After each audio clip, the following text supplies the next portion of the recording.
traditional pregame show featuring a medley of patriotic songs entitled A Patriotic Salute. After the Star Spangled Banner, they'll perform the Olathe West alma mater song.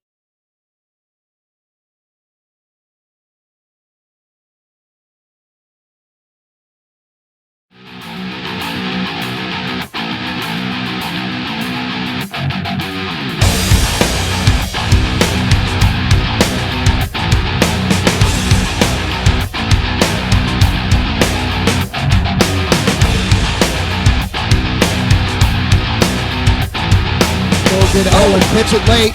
Grigsby's going to break it. Grigsby's in.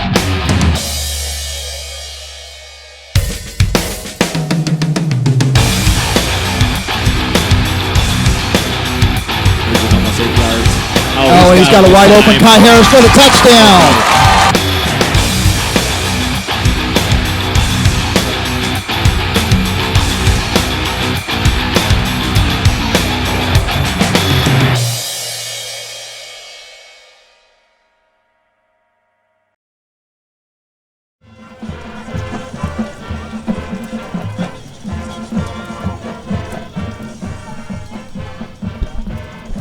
Welcome to Olathe District Activity Center. Tonight's matchup between the 1-3 Shawnee Mission West Vikings and the 1-3 Olathe West Owls. I'm David Compton doing play-by-play. Mike Relihan doing analysis. Chris Turner is on the camera and game analysis also. Tonight, Shawnee Mission West will play Olathe West. Shawnee Mission West is 1-3 this season, coming off a 44-28 loss to Lawrence Free State. Free State led 21-20 at half and 30-28 at the end of 3 quarters. But 2 fourth quarter Firebird touchdowns, one coming with only a minute left, provided the final margin. Olathe West is 1-3 on the season, picking up their first win of the season last week against Shawnee Mission North, 35-12. Coach Tim Callahan is 104-66 overall at West. But West is 0-1 all-time against the Owls, losing their inaugural matchup last year, 40-14. Olathe West is in their second year of varsity football competition, compiling a 6-10 record. They went 5-7 last year, 2-6 in the regular season before reeling off 3 straight wins in the 5A state playoffs, before losing to eventual 5A state champion Aquinas in the 5A East Side Finals. While Shawnee Mission West will have homecoming next week against Olathe East, tonight is homecoming for Olathe West. So get ready as the Vikings and the Owls get ready for this Olathe West homecoming matchup. And right now we'll go to the Olathe West band for the national anthem, and we may be having a flyover here in a second, although that may be canceled because it's raining. But we'll be right back after the Olathe West band.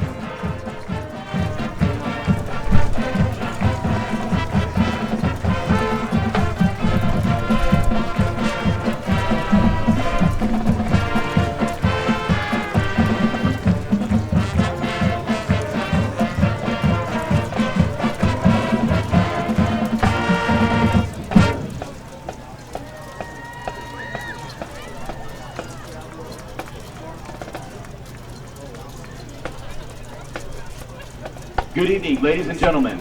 On behalf of Jay Novacek, Principal, Pat Butler, Athletic Director, Josh Humphrey, Activity Director, we welcome you to the Olathe District Activity Center. For tonight's Sunflower Lake matchup between the Vikings of Shawnee Mission West and your Olathe West Owls. Tonight, we'd like to welcome our guests from Shawnee Mission West High School. The Vikings will be the visitors on the scoreboard. Our game time temperature is 56 degrees. Your referees for tonight's contest: referee Stanley Thompson, umpire Tom River, linesman Scott Elliott, line judge Shane Thompson, back judge John Arnett. We ask that all participants and spectators please conduct themselves in a sportsmanlike manner for the benefit and enjoyment of all. Thank you.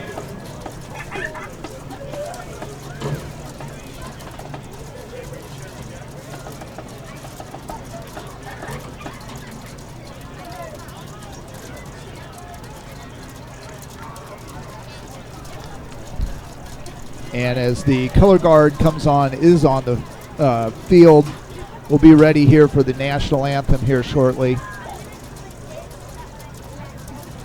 and then we'll preview this matchup between Please the welcome two head Wests. coach Tim Callahan and the Shawnee Mission West Vikings. And West Vikings will come onto the field, and I'll do my best to try to do Vikings and Owls tonight, and not just say West and West. So it's the battle of the Wests, Shawnee Mission and Olathe tonight. We'll see how it goes. And here come the West Vikings onto the field.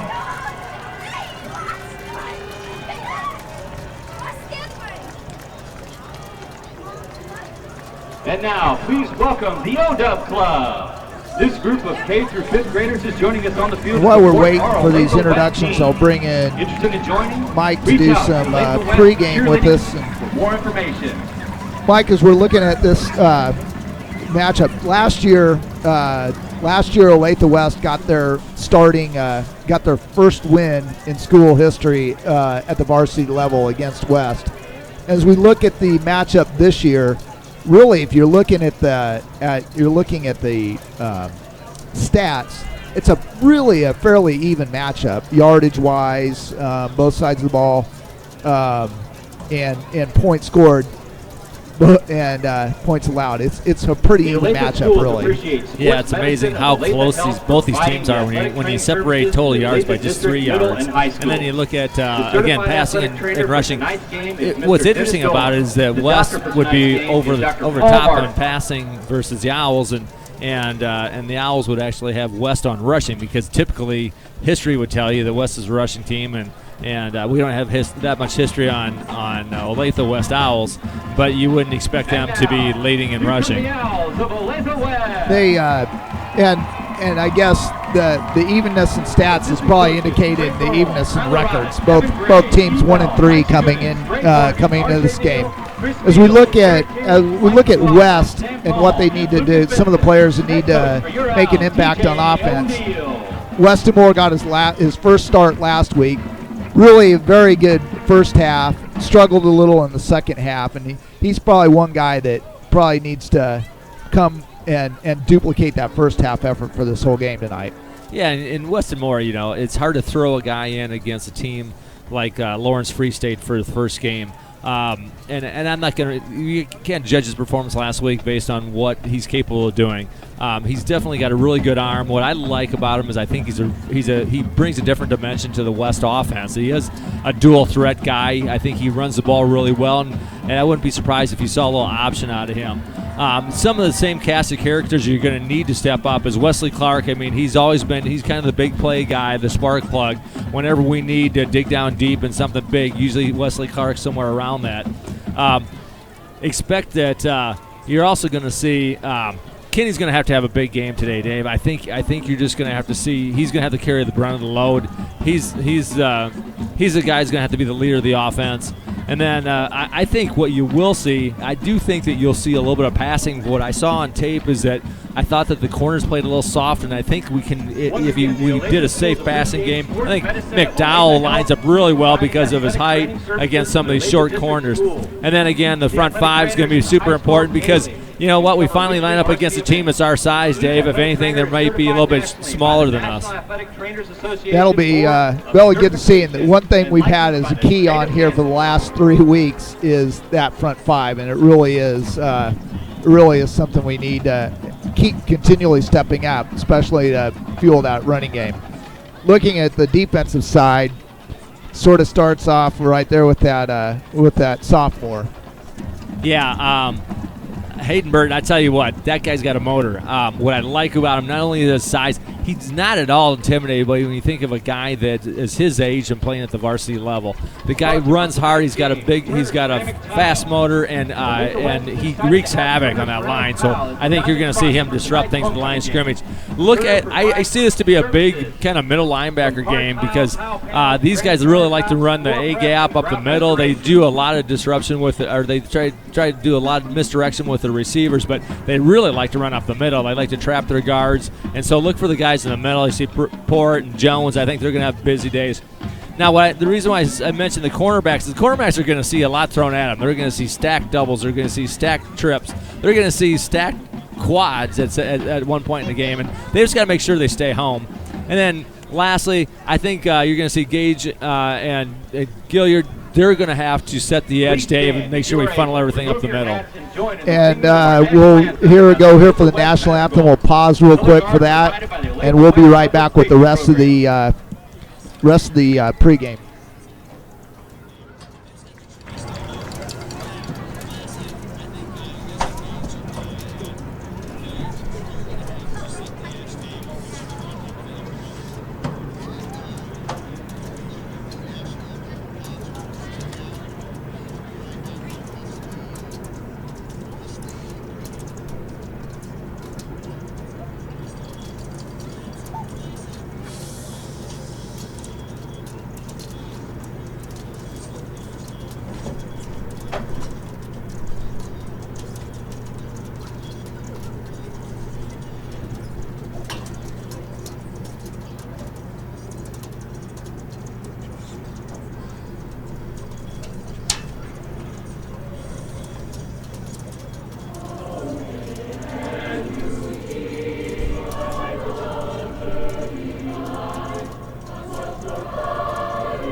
Here, you can't see it, they're right above the press box, so you're unable to see it, but there was a flyover to supposedly be 21 planes, and it looks about that. 20 plane flyover.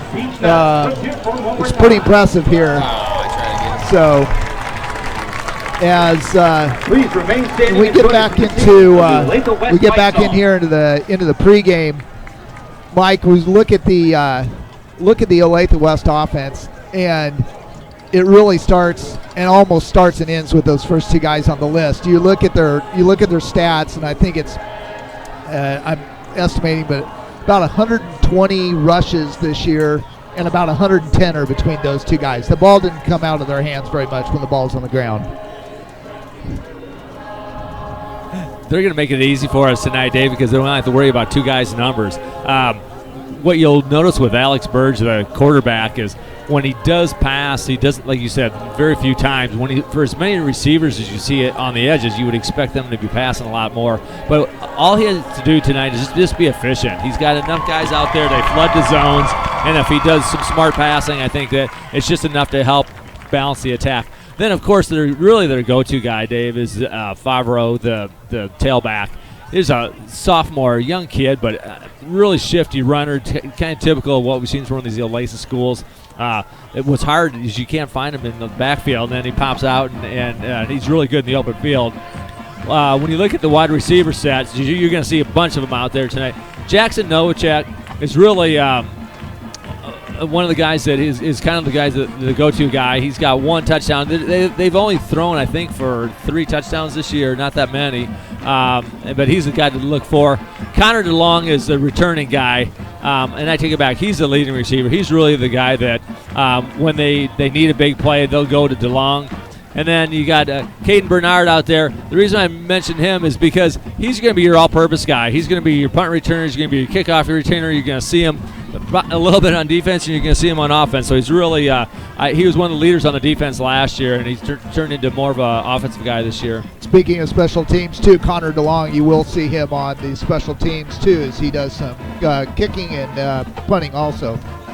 On the defensive side, there's a reason you put the guys at the top of the deal. Trey Krause is a junior, free safety, really big tackler.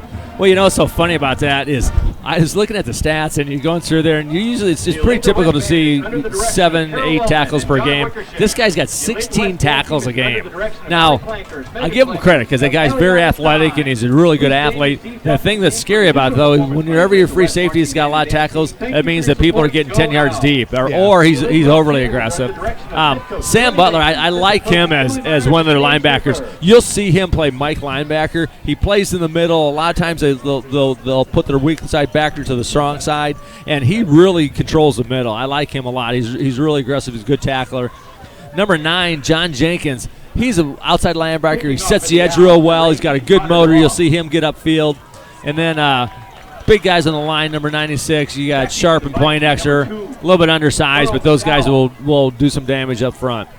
So we'll come back sort of keys to victory as we go here. West will receive. And as we come back here, we'll go through finish up the keys to victory for both teams as we go through here, and we'll get the starting lineups in here too.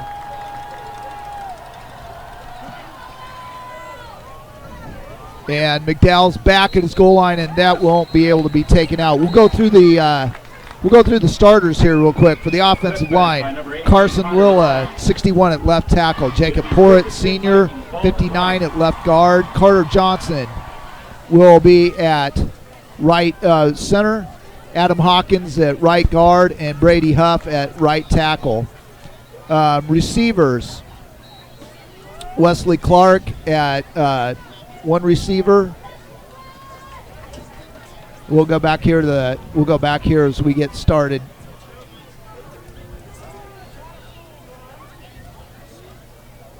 And there's the first deal, and it's the give, and straight ahead for about maybe a yard.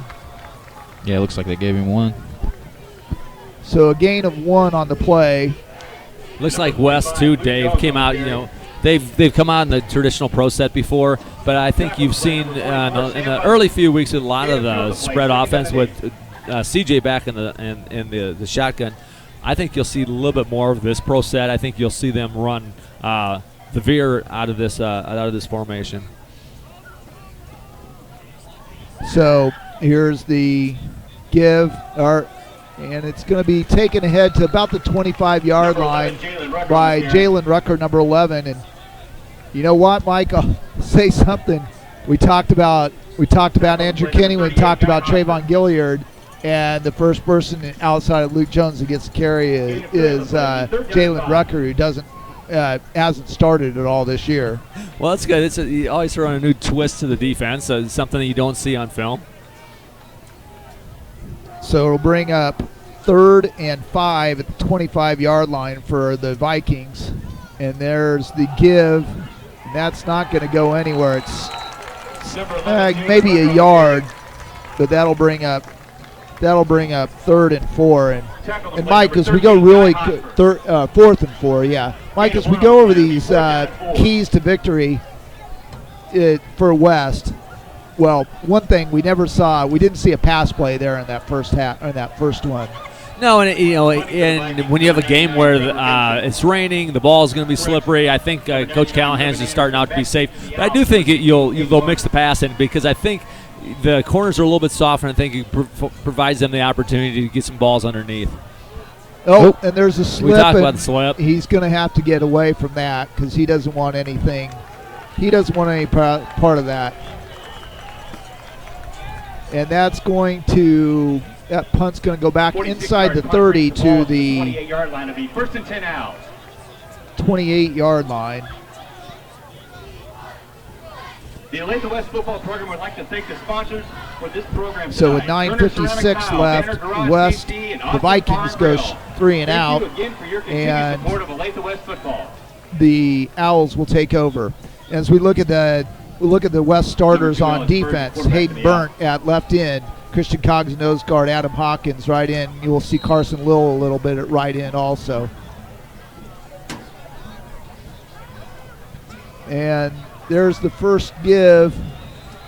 It's going to be taken up for 1 yard run by Alex Burge up to the 29-yard line. Number 45, Luke Jones. Well, like we said, Dave, you only have to worry about a couple of numbers coming out of that backfield tonight. And West did a really nice job tying them up at the line of scrimmage. And the linebackers for West, Trayvon Gilliard, Luke Jones, Jacob Porritt, Gage Jones, and Mike Williamson. And here comes 3 receivers to the right. There's going to be the keeper by, he's he down. was down. So keeper by Burge. And when we were talking about the rain. There's 2 slips already, one on the punt, one on second down there.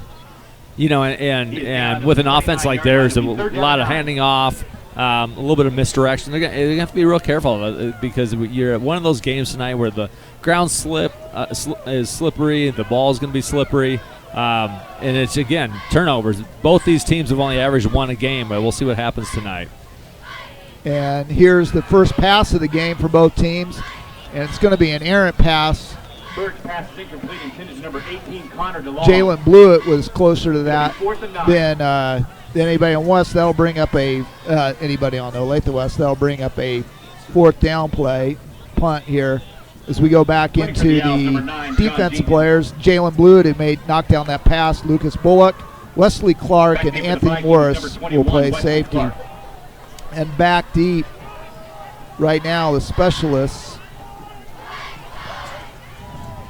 got Wesley Clark back deep to receive this punt.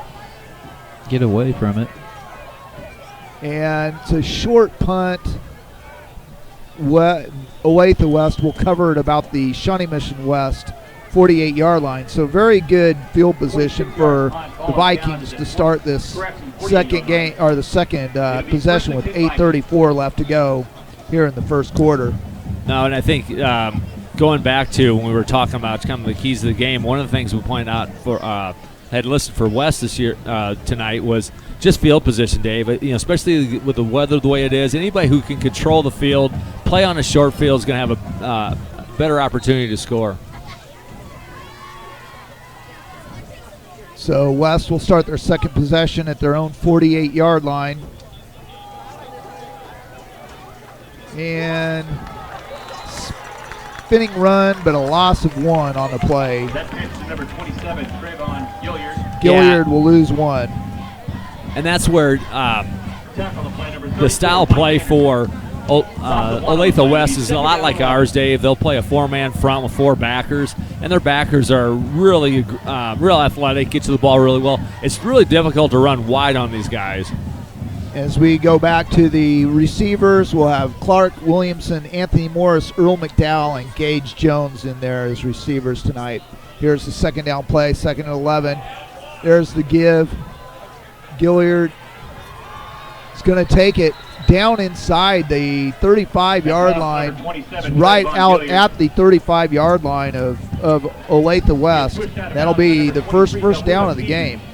You know, and the reason I think that play was so successful is, first of all, we were able to get the cornerback downfield, but John Jenkins on end, who's usually does a really good job of setting out, we did a really nice job of controlling him on the edge.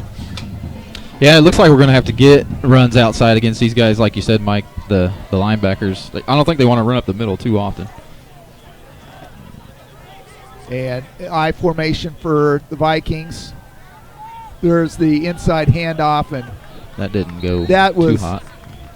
Little confusion miscommunication maybe between Luke Jones on his line and Weston Moore on the handoff. And I think that's just a symptom of just not having a lot of playing time together. You know, I mean, you can simulate that so many times in practice, but again, you've only got so much time, and that's a slow developing play. These guys went to a 5-man front on that, and again, I think we're going to have to adjust to what they do.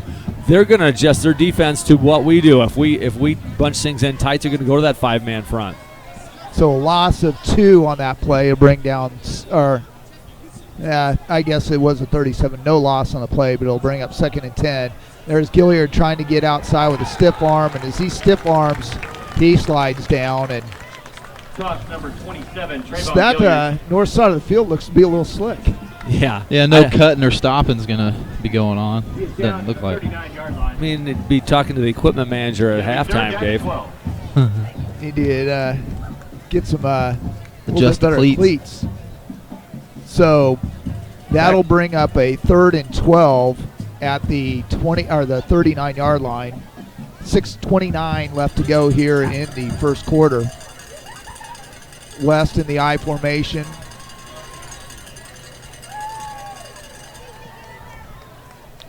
There's the give and the pitch. They're going to keep it. Trayvon Gilliard gets a stiff arm and gets outside and gets up to about the 33-yard line. And that'll bring up a Number 4th 27, down Trayvon Gilliard on the carry. and about 6 right there. Yeah, and you saw Trayvon able to elude the first tackler, but not the second tackler. David Hakeem, he's another one of those not backers, but cornerbacks that we talked about. That's just really athletic guy, good open field tackler. So West will go for it on 4th and 6 from the Owl 33-yard line. A lot of shifting there, and West's going to have to get set. There they do. There's the give to Gilliard. It's going to try to get up inside off tackle, and well, it doesn't really matter. No, There's a fumble, but it doesn't matter. It's 4th down anyway. So either way it goes, it's going to be a turnover on downs. You know, and I know both teams are kind of feeling each other out. It's pretty typical for the beginning of the game, and I think coaches are going to be a little skittish just because of how slippery it is out.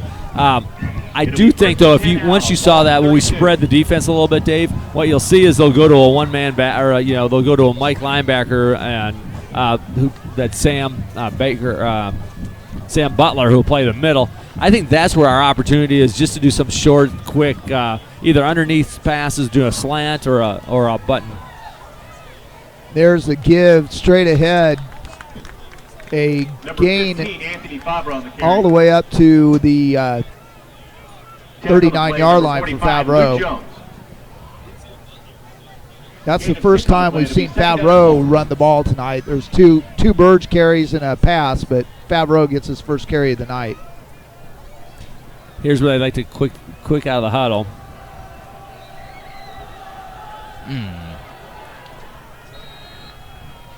It's a good tackle there. Favreau with another tackle. Anthony Morris with the tackle. Tackle on the play, number 20, Anthony Morris.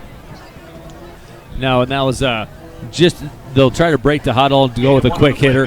You know, the thing about Favreau is that he's so little. If you can kind of catch him behind their big tackles, and he kind of gets lost in space. But we did a really nice job of penetration on that side. So a big 3rd and 3 right here. Burge asked to pitch it. He's trying to get outside. Oh, no. And just a missed tackle.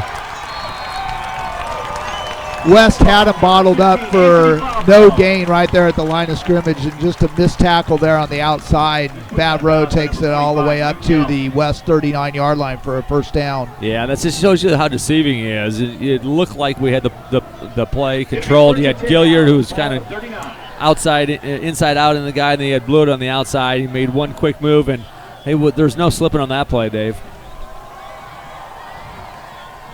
And they're bring up 1st and 10 from the 39-yard line. Burge looking to pass, and a very errant pass. That's going to get picked off if he continues to do that. I don't think that just slipped. I think he just let it go.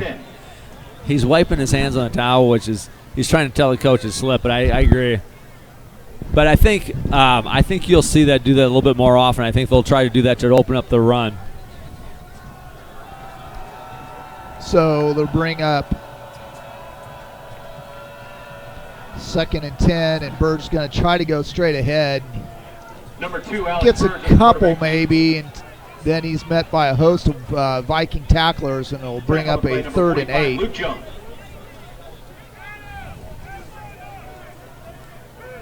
Gain of 1 on the play to be 3rd and 8, 9. 3:40 left here to go in the first quarter. Here's where they'll go into that kind of the twins on both sides. They call twins open. Yeah, 2 receivers right, 2 receivers left, 1 back. It's a little offset pistol look. The back's there, and Hayden Burnt almost gets there.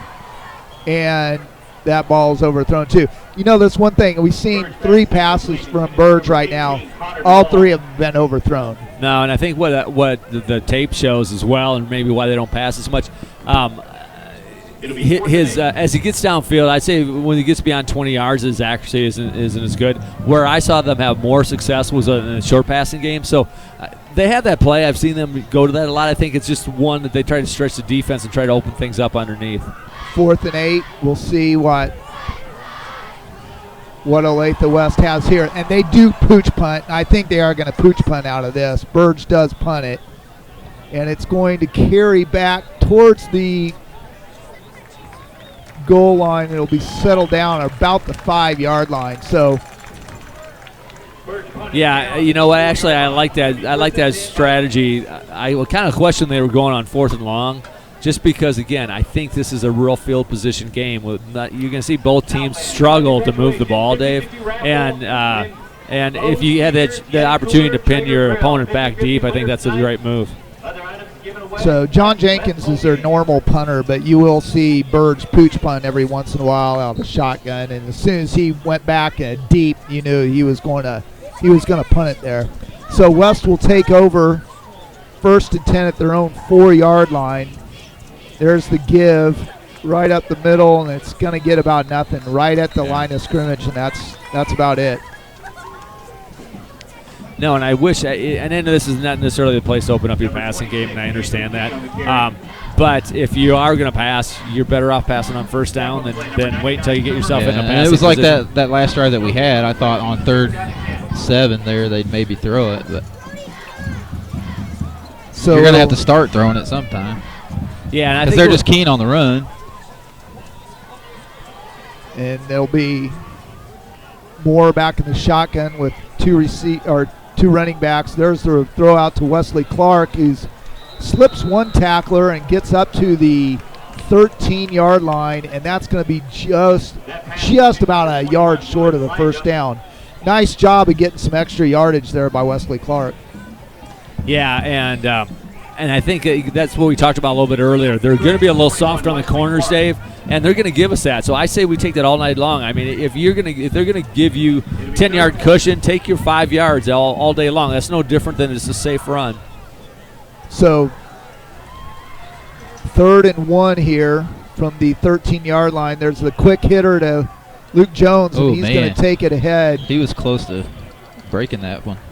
And Luke Jones takes it up for a 1st down. And that's been a play, as we look at it, that's been a play that's been pretty successful all year long. No, exactly that. And if you watch their line, a lot of times too, Dave, they're not playing over the top of the center. They'll play to the left or the right with their 4-man front. So it does provide you that opportunity just as a quick hitter. You look at it right now, look at their splits. There's a big hole in the A-gap. So 10-yard gain on that 3rd down play. Oh, that's a tough throw to. Man, if that guy wasn't there, though, boy, it was pretty open over there. He got the throw in nicely, but the free safety really read that play well and made that play. Actually, not the free safety, but actually one of the other linebackers, Nathan Rouse, number 20.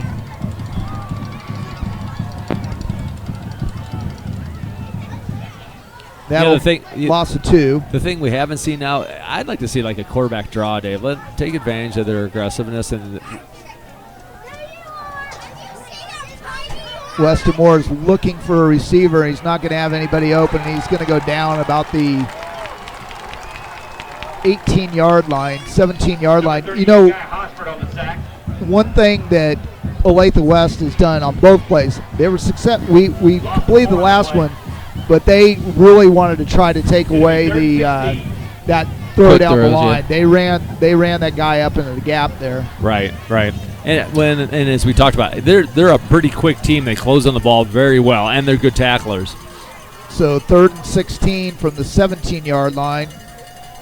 There's the give to Luke Jones, who's going to bowl his way forward to about the 25-yard line. A nice gain of 8. but it will be a fourth and 8. Tackle the play, number 80, Kobe Pointer. So West looks like they're going to run this out and not punt Gain of 9 on the play. to until the quarter.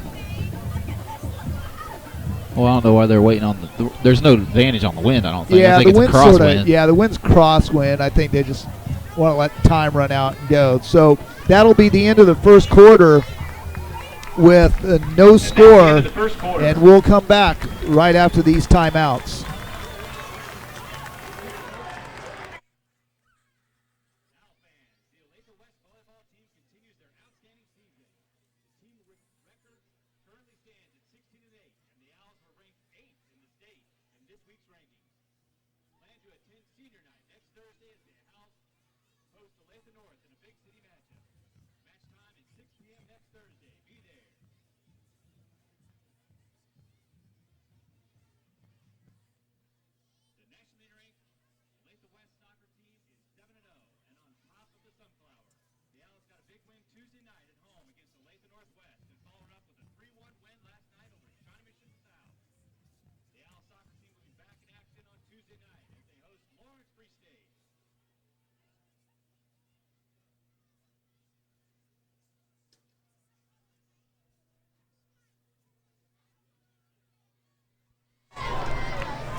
We're back for the first play of the second quarter, which will be a Shawnee Mission West punt.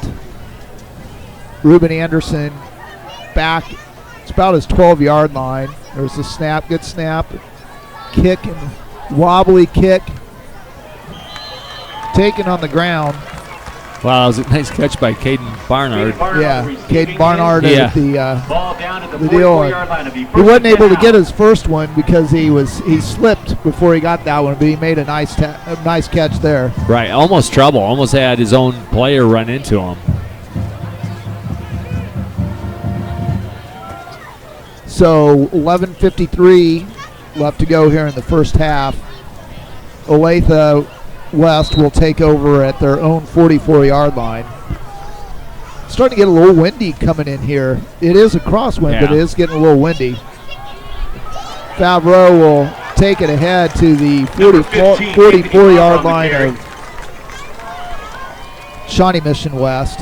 Nothing real tricky there, Dave. Just kind of off tackle play, just doing it. And then they're going to go into a hurry up. Just another missed tackle.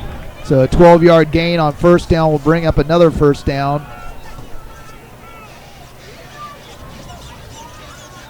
And there's the give to Favreau again, and he's going to take it ahead he's just bowling his way forward. You know, the kid's not crazy big, 5'8", 175, and he's a sophomore, but he's a strong kid and a strong runner. The thing I've noticed on tape, too, that I think they do a really nice job of is they do a lot of, they pull the guards a lot. And so you'll see the backside guard pull through and lead through the hole, and they do a really nice job of picking up the linebacker. So 2nd and 2. Yeah, it's about a 2nd and 3. Scoreboard says 2, but it'll be 2nd and 3 from the 38-yard line. And there's the keeper by Burge. He's going to be thrown down by Burnt. What a play.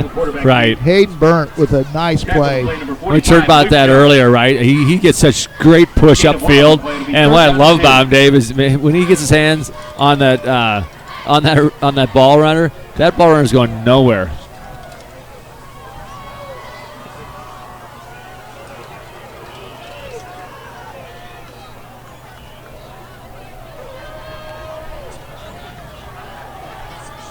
Hayden Burnt with the tackle, bring up a 3rd and 2.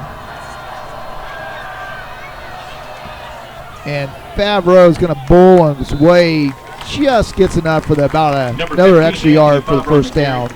Yeah, just enough, Dave. And like tackle on the play, number 59, Jacob Porrett. We got a late flag going on here. Somebody's saying something to the line judge that he took exception to that. And unfortunately, by the body language of Bullock down there, I don't know, I might be reading this wrong. I just got a feeling it's going to be on West. Yeah, it does look like they're walking that way. And when it's thrown at about that time, I think it's Gage Jones. That's a 15-yarder, too. That's not a good one. I think something was going on down here, down low between Bullock and Novacek. Unsportsmanlike conduct. Defense, 15 yards. Okay. So that'll take it up to the 19-yard line. But in a game like this, when your 15-yard penalty, the ball will be placed at the field 19-yard position line is so with big, first you and can't 10 afford to now. give up 13 free yards.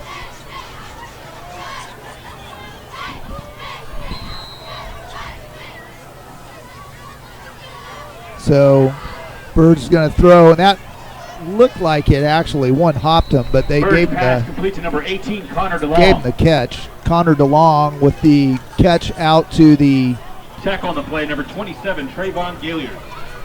14-yard line, so gain of 5. Second down and 5. And that's where you'd expect them to go, Dave. I mean, DeLong 6'3". He's an athletic kid. He's a senior. He's their leading receiver. He's the guy we really got shut down. Second and 5 for the Owls at the West 14-yard line. There's the give straight ahead to Favreau, and he blasts up the middle. And he gets it forward into the end zone before the ball pops out. Touchdown, Olathe West. And I tell you what, we were talking about him being a strong runner. There was a lot of quickness right there. I'll tell you what, he is, Dave. I mean, he breaks through there when he gets to that second level. He's got a second gear. And he's quick and shifty. He doesn't need much space to get through. And man, the guy looks good. Oh, they Wesley Clark again. Clark, his 4th block of the year, 4th in 5 games.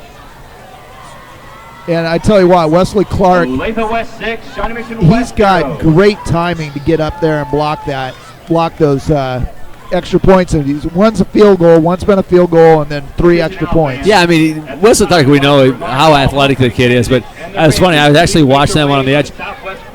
He just took advantage of the edge. The edge just broke down. What they do is they kind of load up the right side, and the end decides to take the inside guy. He doesn't realize that Wesley Clark, how quick he is, and he just takes a beautiful angle to the ball. So Wesley Clark blocks the extra point attempt, so that'll keep the score at 6-0 Owls here in this 9:31 left to go in the second quarter. And after punt,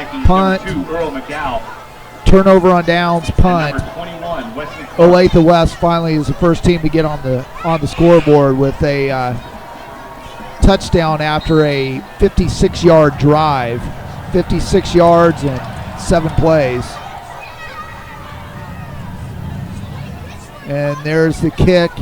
Wesley Clark scooting ahead to about the 32-yard line. Wesley Clark on the return. Yeah, And unfortunately, play, number 8, JB Adela. running up the short side of the field there, I think he actually run into one of his own blockers before he got tackled. Here's where, this is a key drive, Dave. Like you said, really not much going on with West. Now is the time, you're in a pretty decent field position. You're not backed up against your goal line. Maybe you come out in first down and try something different here. I mean, lots of things in the playbook. You got jet sweeps, you got reverses, you got counters, you got quarterback draws. Let's see something. Try something different on first down. And here's the rollout, and the pass is batted down there. Pass is batted down by number 11. More pass broken up by number 11. Will Krakowski. It'll be second down and 10. You know what? It was a really well designed play, and you had quarterback bootlegging out with the receiver out front. That's just one with a young quarterback. I mean, he got excited. He wanted to get the ball out. I think maybe a little more experienced guy just either waits for that guy to get out of the way, or he literally just runs around the guy to get the ball out there. But that's all right. I like the play, and we'll come back to that later in the game. Olathe West showing their 5-man front. And here's a little speed option. There's going to be the pitch back to Ed. And he's going up the field. He's 40, 45. He's past midfield. He's into Olathe West territory, and he's going to take it to the 30-yard line. Number 26, Andrew Kinney. That's one thing with that. Number 11, Will Krakowski. As everybody, and they got bunched up, and he reversed field, he had a lot of green over there to the left. 37-yard That's a great cutback. You know, it's funny. I was just getting ready to criticize him because I thought he had space on the outside, Chris.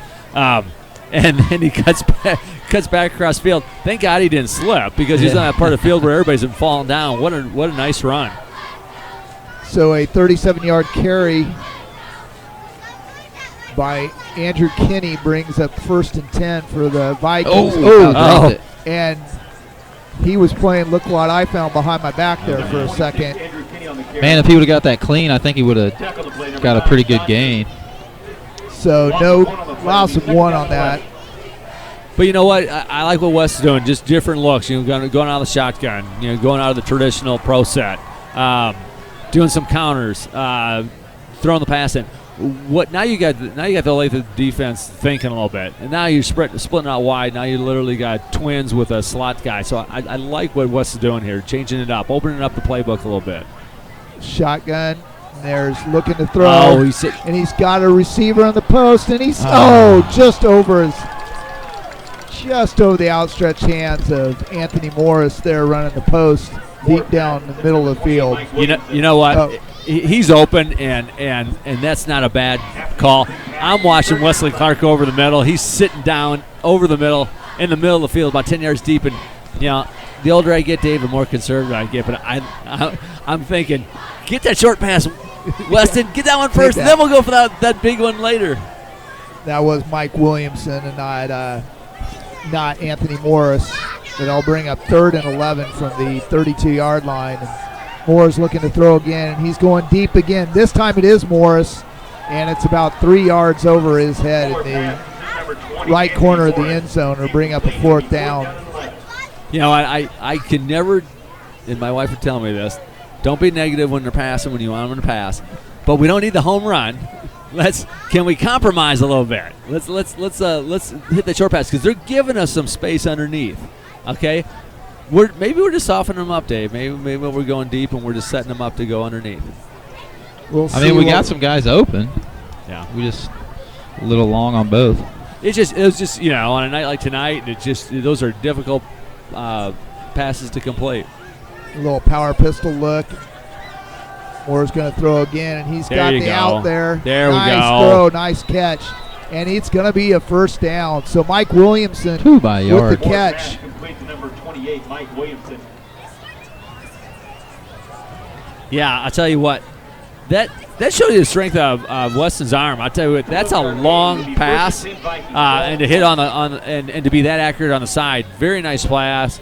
Good play by Wes, and I think that again, that's what play that's going to be there. Let them come up and start playing tight. Then when they play tight, we'll go deep. But that's where we live right now. I think that's going to be a successful play. So the pass is complete to Weston Moore for 12 yards. They need 11. That's a 1st down. And there's the give. That looked like Andrew Kinney may be able to bounce that back up and get in the end zone. But he does take it forward for about 2 yards. And this is where we talk about, Olathe West just being some sure tacklers, because tell you what, that looked like it was going to be wide open. But I do like this because what's happening is we're spreading the field, is creating more holes on the line and spreading their backers out. This is going to be a successful recipe for West. So 2nd and 8 from the 18-yard line of the Owls. There is only 12 seconds left on the play clock. So West, they've got all 3 of their timeouts, and we're going to have to call a timeout. Nope, they run it. Kenny, the pitch to the left, and he's going to get out to about the 12-yard line. Interesting that West ran a guy on late, which honestly they weren't out there covering him. The refs should have stopped the snap of the ball and allowed Olathe West to adjust to it, and we would have had to call our timeout. But they didn't see him running on late. Ladies and gentlemen, we have a missing set of keys in the press box. Please come to identify them. Anybody lost their keys? Nope. Okay. I still got mine. I didn't drive. So a 3rd and 3, and West will take their timeout. That'll be West's first timeout of the first half here. And as we look at this drive, coming on that's 8th play. We're coming on ready for the 9th play of the drive, which is nice because before then we've had a 3 and out, a 4 and out, turnover on downs, 1 first down, but 7 plays on another drive. So hadn't been able to sustain much tonight, and it's nice to see that we've been able to sustain this drive that started at Westone 32-yard line. And the other thing I like is you're really mixing up the playbook. You're giving several formation looks. You're passing, you're running, you're pulling guards, you're getting blockers out front. Now, the last play looked like it was developing so well. I think Andrew Kinney got so excited he wanted to get outside and really break that loose. And I think if he would have just set up his blockers a little bit. Now, easy for me to see in the press box because I got a different vantage point. But I got Luke Jones in front of me. I'm going to stay right in his hip pocket and let him carry me to the end zone if I can. You know, speaking of Luke Jones, it's a 3rd and 3, and we're in the I formation. And the one play that's been very successful tonight is that quick hitter to look at that 4-man front too, Dave. They're giving you that A gap right up the middle. So we'll see what we got here. There's the snap, and there it is. And he takes it forward right at the sticks. He may be just about a foot short. Luke Jones on the carry. And I swear to God, I wasn't listening to the coaches in the box next door to know that play call. Dave lies. I saw him snaking a peek over there. I have a camera on him. I'm watching everything that it is, so I can look like I know what I'm talking about. So 4th and 1. Quarterback keep. Weston Moore, and it will be, and he'll easily get it as he goes across the 10-yard line. Number 7. Thank you. Wasn't a very generous spot. Ask my wife how many times I say this on a weekend. When you need a half-yard forward, why would you step 3 yards deep into the backfield to hand the ball off? That never made sense to me. So Weston Moore with the keeper right there, and he gets forward to the 9-yard line, and that'll bring up a 1st and goal from the 9. 5:55 left to go here. Moore brings Morris in motion, and he's going to roll he's out. open. Booting out. He's there open. You go. Just get a block, and he gets in. Touchdown. Beauty. Nice play. Booted to the right, and he had a lot of open area to the right. And they brought Anthony in motion there, and he actually was open, it looked like, but he saw the lane to run and took it in. Chris, you and I saw the same thing, and you know what? Great for Weston. Weston saw the opportunity. Why not? A lot easier to run it in than to throw it in. So Weston Moore with that touchdown there. I also like seeing him get out and run because it gives that different dimension. All right, got it. To the West offense. And Ruben Anderson with the extra point. So a 9-yard touchdown run by Weston Moore with 5:42 left to go in the first half, and a Ruben Anderson extra point will bring it a 7-6 lead for the West Vikings. And a nice drive there. 68 yards, 11 plays. Just really nice. Converted a 4th down, converted a 3rd down. That 4th down was how huge was that? And a difficult pass play at that. I mean, that was a deep. What was that? About a 12-yard out that we ran on that. Yeah, coming from opposite side of the field. No, hand to us. This is something that they can play off of.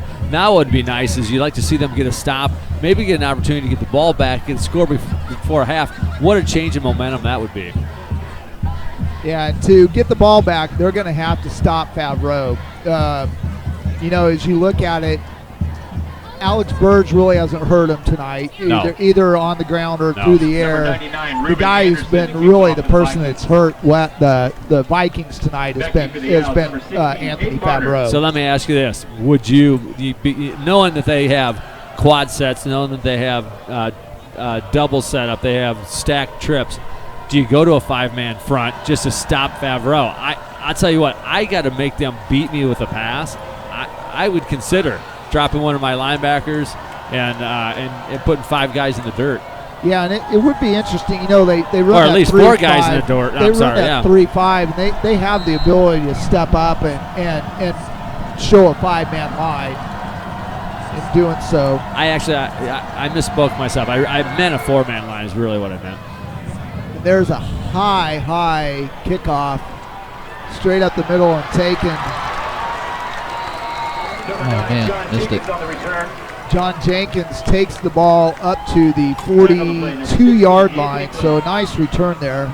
There's my man Anthony Fleming. I must be his good luck piece every time I'm announcing. He's making tackles. So, Mom and Dad, you should be proud of that kid. He's my special teams guy. I like the tackles that he makes on special teams. So good field position here for Olathe, starting at their own 42-yard line. They started their last drive at the 44-yard line, and they've had pretty good field position in these last two drives tonight. There's the give to Favreau again. He's just taking the forward for 8 yards. You know, Dave, their line is owning us at the line of scrimmage right now. I mean, we got 3-man front. They're doing a 5-man front. They're Favreau. I mean, all you got to do is give him a small crease, and the guy gets through there. He's getting to the second level before we get any hands on him. Like, where are our linebackers? 2nd and 2, right at midfield. Bird's looking over for the call, and he's going to keep it himself, and he's going to get the first down a little bit more.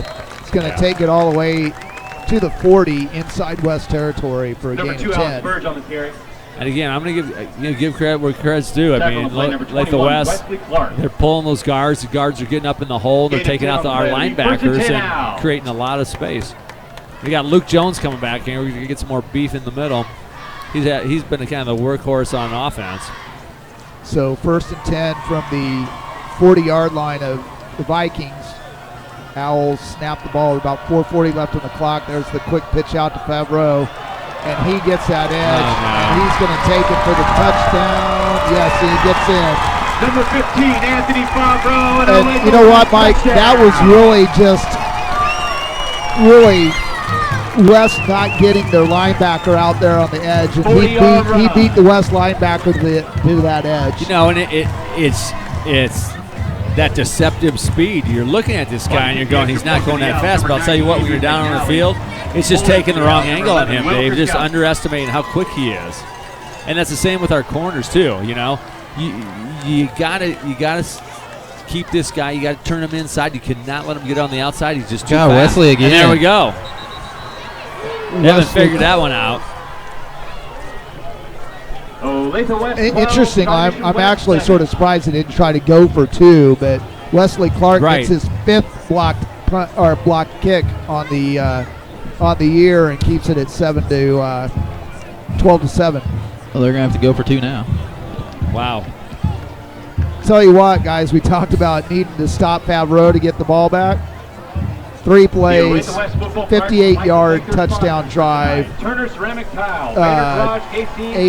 and 48 yards of those 58 yards were Favreau. So he's probably got 100 or a little over, I would say. Yeah, we'll have to check that, but yeah, 2nd touchdown of the night, 4-yard touchdown to start this quarter, and a 40-yard touchdown there with 4:29 left. Well, you know, you hit the nail on the head at the beginning of the game, Dave, when you said, listen, when you talk about who's getting the ball out of the backfield, there's only 2 numbers right now, okay? Yeah. And really, there's only 1 number. After what I've seen from the passing game starting off, and I don't care how many guys I got out there, I got to stop the run and make them pass on me. Because he's 1 for 4. Right. And McDowell take that at the 15-yard line. He's trying to get up right side. He get up to about the 29-yard line. So Earl McDowell with that return, and West will start 1st and 10 at their own 29-yard line with 4:22 left to go here in the first half. And you know, as we were looking at drives, Olathe West started at the 28-yard line. They started at the 33-yard line. Then the last 2 ones, 44 and 42. So great field position by Olathe West to set up these last 2 scores. Weston Moore, a little power pistol look, and that's going to be Andrew Kinney just a shoelace from breaking that one all the way. Andrew Kinney on the carry. for 25. Play number 11, But a Wilson nice Galvin. run up to the 45-yard line for 16 yard lines. Yeah, 16 yards to the 16-yard 45. gain will be Give the first guys and on the 10 right more side than of the line, 45. Hawkins and those guys, credit for breaking open a nice hole. The other thing I liked about Kenny there, I mean, he was running with the lane. I mean, the guy hit the hole quick, and nothing was going to stop him. So Kenny with the first down. It'll be 1st and 10 for the Vikings at the 45. There's the quick hitter to Luke Jones, who's going to take Number it Good game. 45, Luke Jones on the carry. forward into Tackle the play number 44, Stan Butler. interesting. Okay. They must have seen something. There's 3:38 left to go here. Down at 4. They just let another second run off the Right clock. on the west. So I looked down, it was 3:38 after the deal, and they went to 3:37. So anyway, 220, 221. whatever it takes, yes. So Luke Jones with the nice run gets Now fans, the into Olathe West, golf team now sits in into third place Olathe West overall territory. after 2 rounds of the Sunflower League And Championship. there had to have been something Liz that Lyons Olathe and West Bailey saw Baxter led there the way that they this didn't week, like both shooting 88 to call a Eagle timeout Bend in this Lawrence. position. Yeah. Final round will be played And off you with know what? this. I give him credit for it. Congratulations, girls It's golf. not the right time to call timeout when they're down on your 5-yard line. You get your backs up against the wall. They saw 2 quick hitters. First of all, the guy breaks off 16, and then he breaks off, a 7-yard run. So give the coaches from Olathe West credit. They're saying, yeah, we got to figure something out here. That's not what we're calling's not working. So it'll be 2nd and 4 from the Olathe 49-yard line for the Vikings. In the I formation, Moore's going to bring Morris in motion, and he's going to roll to his right, and he's There you looking go. there. Nice. And a nice throw. Ooh. Dave, we man. have a tight end. And Caden Richardson with the catch. Caden Richardson. Nice job there by Caden Richardson to get a few yards after that catch, too. Good Okay. throw by Weston Moore. Okay, I'm not being critical here. I can say we've been announcing games for 4 years. I don't think this is the first time we called a tight end. They caught the ball. Is it? I think so. Well, we'll take it. Well, 20-yard gain. Keep it going here. So a 20-yard gain up to the Olathe 29-yard line. Weston Moore to Caden Richardson. There's the give. Andrew Kinney's going to be stood up right as he gets to the 28-yard line. Andrew Kinney on the carry. Gain of 1 there for Kinney, and it'll bring up a 2nd and 9. That's all right. You know what? Again, just keep plugging away. Keep plugging away. Different looks, different formations, different guys. Running on a new set now of receivers. Bringing Gilliard in, too. Keep the guys fresh. Gilliard, McDowell, and Morris come in. Sounds like a lawyer law firm. McDowell and Morris will go wide to the left. I formation behind Moore. And it's a deep handoff, There. deep draw to Gilliard. And he's going to get up to about the 27. They mark him at the 27. Thought he might have got to the 26, but got to the 27, and that'll bring up a 3rd and 8. Gain of 1 on the play. It'll be third Big down and play 8. here from the for the Vikings. Looked like a little bigger. Looked like a little bigger opportunity than we got out of that one. No big deal. It looked like it was kind of open there for a second. Yeah, they ran that little delayed draw there, and Bringing Wesley Clark in, like I said, we said earlier, right? Whenever you need a big play, Wesley Clark's kind of our spark plug guy. You see him line up in the slot, Dave.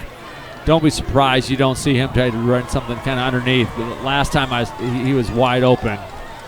had Williamson running that post over the Right. top, and we'll see they're going to There swing you go. it to and he just missed him, and there wasn't anybody within 15 yards of Wesley Clark. If Weston Moore would have saw him to swing that out there. Number 80, Kobe You got, Poindexter. number 80, Kobe Poindexter came in, just shot of like a rocket through there. Loss of 8 on the play. It'll be third down. So didn't they take a timeout earlier? They've taken, that should be their second Yeah, it still timeout. shows 3 left. Yeah, they have 1 left. So that will be their, the as you see, the scoreboard is not correct. They actually only have one timeout left. Well, They what do you take two think? on I this mean, you drive. got to punt it, don't you? Nah, I think you're going to. Anniversary to Bob There's and Kathy 123 Butler. left. I think you are going to Congratulations. see them. I think you're going to see them go for it here, because the one thing with only one timeout left, Olathe West only having one timeout left. Well, that last drive they scored in about 30 seconds. Yeah, no, you're going to have to play defense. There's no doubt about that. But they don't look like they're going to put it up in the air to get there. They're going to have to do it on the ground. Now, Yeah. I don't know. If you're Olathe West, you got to play this safe. You got to make sure you're not falling for any reverses or any trick plays, and they're going to try to keep everything underneath. The West, you just need something safe. You don't even need a first down. You just need to move the ball forward. There's a reverse. And I just said that. That's not going to go very far. Oh, I thought I that saw was a face face mask. mask, 21 but Wesley Clark on the reverse. I didn't see it called. Maybe he just had it by the shoulder pads, but it looked like he may have got him for the Turnover face down, mask. But first and 10 out. the second turnover on downs for West tonight. And you give them 8 yards closer. And Olathe will take over at their own Or maybe a 42-yard reverse line. pass there, or at least, I don't know. Well, So- let's see. 116. Because Wesley could throw it. I'll tell you what. I would be watching for number 15. I don't know where he's at. Yeah, but you got to I- stop him right here. Yeah, he's the one who's killed you all night long, so you got to stop him. Like, Bird's key looking over on the him. sideline, and he's going to give it to number 15. There we go. And there we go. Tripped Nice up right presentation at the by line of scrimmage. Number 15, See that Gage Jones. clock's 42 running, yard clock's line. running. Tackle on the play, number So 4, Gage Jones. the Owls will Maybe he's have to. going to have to throw it here, get a pickoff or something here. Yeah, they'll have to hurry up because they only have one timeout left. They going to throw it to him? And there's going to be the throw right there. A nice throw. Novacek. Oh, wow. Oh, and West is going to be Birds pass, lucky complete to number we 4, didn't get a Jackson defenseless Novacek. receiver, but Novacek will take it forward to the 40-yard line of West. And Tackle on the play, number 59, Jacob Mike Morris. talked Skills. about 24 yards First per and 10 now, ball catch, and he got his yards there. Right. And you know what? Yeah, keep him in bounds. Yeah. Oh, Oh, no. Jackson Well, Novacek. You They can't got a- roll out of bounds. They kind of got Run a out of fortunate bounds call by there, number as you guys 6, saw. Lucas Okay. Bullock. Oh, timeout. Okay, they Timeout. were going in there. I was going to 6-yard say gain, he it'll be definitely second got down and 4. tackled in bounds. That'll be the last time out for Olathe. No, and you talk about that. I don't have a problem with that pass. I mean, I don't have a problem for West giving up that pass. That's the type of ball I want to see him throw. Let him throw those 5-yard passes. We'll give him that all day long. I'd still rather give him that and shut down number 15 instead of giving him 55-yard run. Yeah. Or even a 35-yard run here. So 35 seconds left. And here's the big deal. 35 seconds left, even though the scoreboard shows 3 timeouts. Olathe West has no timeouts left. So you want to tackle. You want to try to keep them down and make them use clock here. 2nd and 5.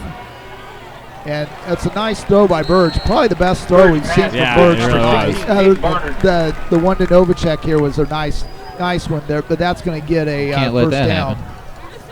Yeah, the thing about their offense, though, It'll be is set up first is and 10 now. their Ball receivers 28. immediately go to position, and they just do that quick huddle out of the middle of the field. So these guys they've got plenty of time. They got 30 seconds. And you're only rushing 3 guys, so he's got all day. 30 seconds, 1st and 10 at the 28-yard line. Bird's looking to pass again. Oh, and he gets hammered. Oh, Uncaught. Tell you what, Hayden Burnt got That right in might've- Bird's Jackson face. Novacek. that might have been a little high, don't you, on the hit. I thought it was a nice hit, and it made him throw the ball high. Hello, that was Alex. the The big ball is thing. defended by Hello, number Alex 6, Burge. Paul My Jacob. name's Hayden Burnt. Welcome to the Sunflower League. Oh, I'm sorry. You're supposed to be welcoming me. I'm the Correction, sophomore. number 6, Lucas He Bullock. did it. That was a nice hit, and that made that pass go just a It'll be little second bit down high. and 10. Almost completed, but an incomplete pass. Yeah, pressure him again. And it only took 6 seconds off the clock. That was interesting. So They might Burge- still hand it off. No? We're just looking for, And that's at Barnard. That's okay. Barnard. That's okay. Barnard takes it down to the Bird pass to 12-yard number 16, line. Hayden Barnard. The clock will stop I think they clock it. momentarily If I'm, while the they're going to clock it. yeah, and they will spike it How does there. no? So the clock stopped momentarily for the chains to Ball is stop, down. It'll be second down and and it did get Ball down on the to they spiked the ball to stop the clock. So 17 seconds left to go here in the Come on, guys. second half or second quarter, and you got to think they're going for it anyway, whether they get it, because they've had 2 extra point blocks, so they really probably can't count on their Field field goal. goal unit right now. And they almost have to pass, because if you stop anybody in the middle of the field. Oh, there we go. All right. Nice coverage there by Lewis Bullock on that play, trying to get Novacek on the slant. That'll bring up third and 10 from the 12-yard line. Yeah. It'll be 3rd and 10. I tell you what, I'd be looking for number 18, Connor DeLong. I mean, he's their guy. He's 6'3". He's got a good matchup on our corner. I've got to be paying attention to him right now. Here's where you want to tackle in the field of play short of the 2-yard line. For sure. You have to have a tackle short of the 2-yard line in the field of play. That's They're exactly gonna what go I for just said. The back shoulder throw up. Number 18, Connor DeLong. Touchdown. And- Olathe West. Not exactly how I pictured it, but I figured that was your matchup. You got a 6'3" guy, and I think he meant to throw it up for a jump ball, because he is your 6'3" guy, but it still turned into a touchdown. So Birch hits DeLong on a 12-yard touchdown with 9 seconds left to go here. Let's see what they do on that edge now. I think I would put Wesley on the other side. And they get that one through. And the extra point is good. Olathe West 18. Olathe West 19. Olathe West gets their 7. first extra point off 3 touchdowns. Ceremony. And that'll bring most likely the score at halftime will be 19 to 7. Olathe West is what it is right now. An unfortunate one, because Once again, the Olathe you know, West football guys, program we've would like to talked thank our about sponsors for that tonight. drive Brandon was Kyle, 1 minute Tanner and Garage 7 KC, seconds Austin Barnes, for Thank you again. 58 yards. The Support last of drive Olathe West football. was 1 minute and 13 seconds for 58 yards, and the drive before that was about 1.5 minutes for 56 yards. So they've gone. One is they've had short fields. Right. They've had about 55 yards to go here, 55 to 60 yards to go on short fields, and they've done it quickly. All 3 of their drives are 1.5 minutes or less. Well, in different fashions. You know, the first 2 drives were long runs. This one is actually a methodical, passing. How many pass plays on that possession? Every single one. About 5, yeah. But again, that's what they had to do. Give them credit for executing good plays. There's a little pooch kick down the middle, and it's going to be covered up by number 4, Gage Jones. No time will go off the clock, and it would expect you to see West go to a knee here. That's a big score, because Olathe West will get the ball to start the second half also. Well, it's a big change in momentum. West had just gone down. Gone ahead in the game with a long sustained drive for a touchdown. You thought that you could stop them, and you did, and then you got the ball back and you started driving again, and you're expecting to score, and you get yourself in a 3rd and long situation, and then a trick play knocks you further back. Won't be a knee. It'll be the give to Kenny, who's going to. He could break it all the way if he can get the corner. Can't quite get there, and time will run out. So Andrew Kenny gets some yardage. He gets it down to the 31-yard line. So first half, Olathe West 19, Shawnee Mission West 7. Fans, stick around for our homecoming ceremony soon. No, and I think just the way that it ends the first half, it just goes to show we can run on these guys, we can execute on this. We just have to finish, and the problem is just staying consistent. And you know, we've The reason why we're 1-3 is because well, first of all, we played some tough teams, but you're also, you've shot yourself in the foot at times when you're trying to sustain those drives, and we've kind of done that tonight. So that'll be the end of the first half. The Olathe West Owls with a 19-7 lead, and we'll be right back after these timeouts. What was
So Olathe West lines up for their homecoming activities. We'll do a quick recap of the first half drives. Really nothing much more than punting in the first quarter.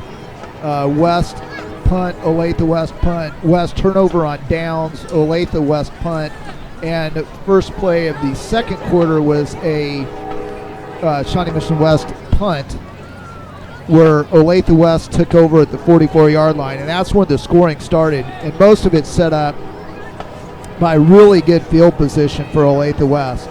They had a 1.5 minute drive where they went 56 yards on 7 plays, a 14-yard Favreau touchdown with 9:31 left to go in the first half. The extra point was blocked by Wesley Clark, and that made the score 6-0 Olathe West. West then scored on their next drive, a 9-yard TD run by Weston Moore with 5:42 left to go. Extra point by Ruben Anderson, and the Vikings took a 7-6 lead over the Owls. That was about a 4-minute drive covering 68 yards for the Vikings and 11 plays.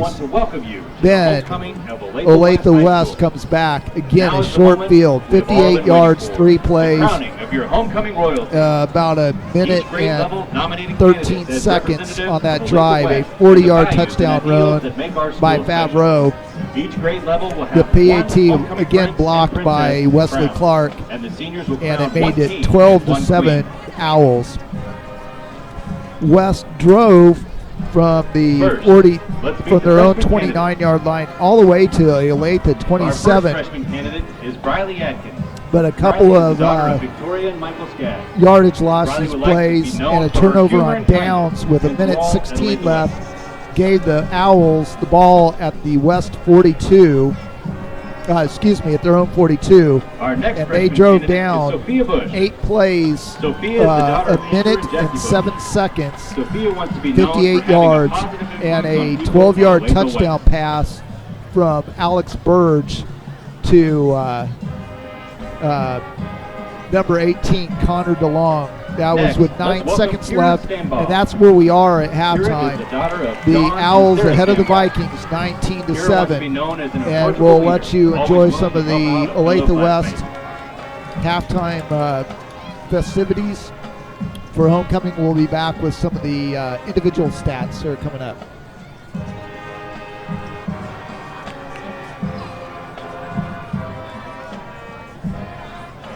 Our first freshman male candidate is Thatcher Allers. Thatcher is the son of Mariah and Michael Allers. Thatcher wants to be known for being a positive role model and a genuine good person.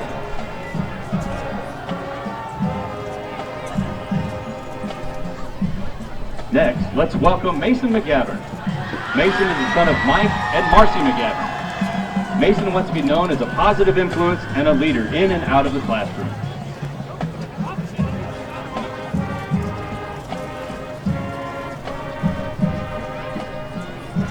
Our last freshman candidate is Jack Scott.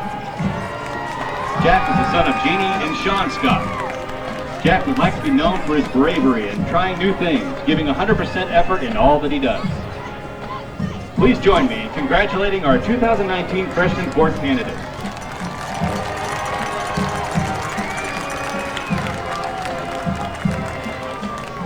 And now, your sophomore royalty.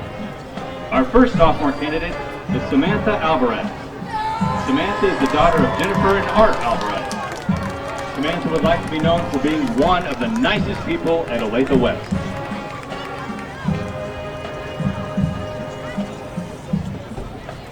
Our next candidate is Emerson Ivers.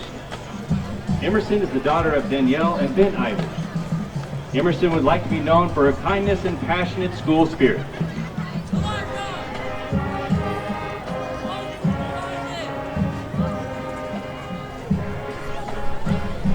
Our last female candidate is Haley Ferris. Haley is the daughter of Heather and Tony Ferris. Haley would like to be known for spreading kindness throughout the whole school.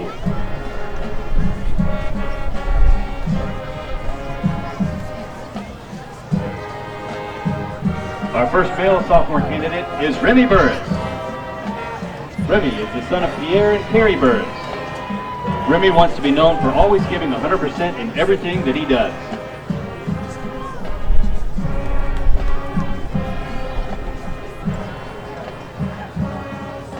Our next sophomore candidate is Stone Elatrage. Stone is the son of Stacy and John Elatrage.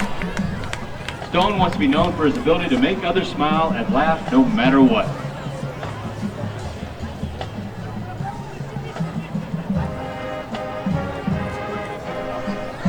Our last sophomore candidate is Dane Hutchins.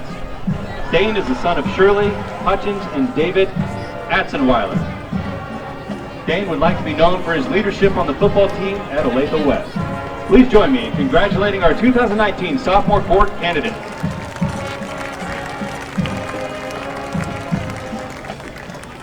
And now for your junior royalty candidates. Our first junior candidate is Bailey Andrade. Bailey is the daughter of John and Teresa Andrade. Bailey would like to be known for her involvement and for spreading positivity at Olathe West.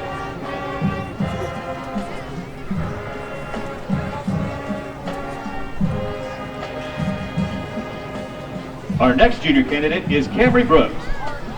Camry is the daughter of Cindy and Billy Brooks.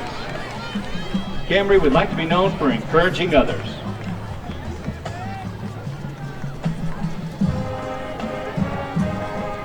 Our next junior candidate is Sydney Bowie. Sydney is the daughter of Simon and Sabrina Bowie. Sydney wants to leave Olathe West having created an environment where everyone knows no matter what they're going through or who they are loved.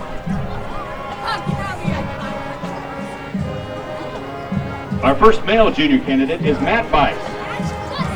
Matt is the son of Lucy and Bill Bice. Matt would like to be known for his role in leading Olathe West into becoming a more caring and compassionate school.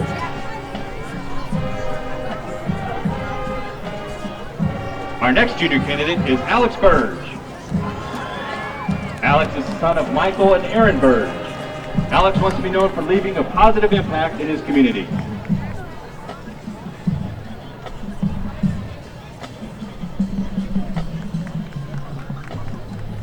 Our last junior candidate is Henry Kurnow. Henry is the son of Douglas Miller and Melanie Miller. Henry would like to be known as a nice guy to all he meets. Please join me in congratulating our junior candidates.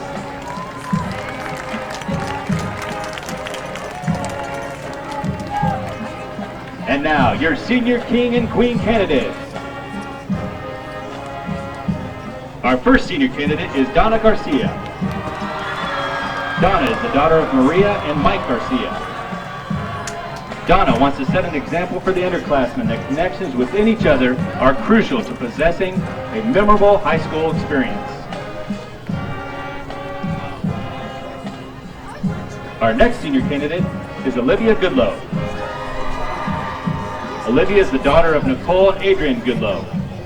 Olivia believes everyone should be treated with kindness and feel like they are a part of Olathe West culture.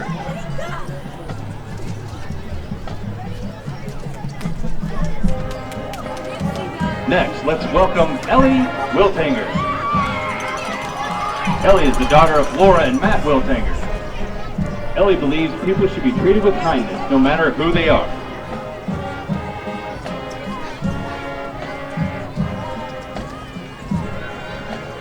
Our next senior candidate is Isabella Yanez.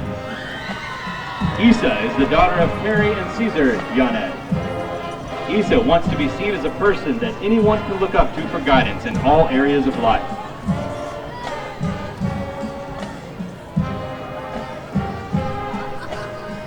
Our first male candidate is Evan Gladney.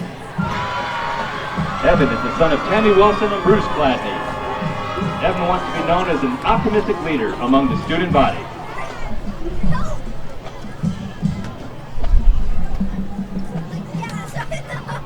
Our next senior candidate is Austin Curry.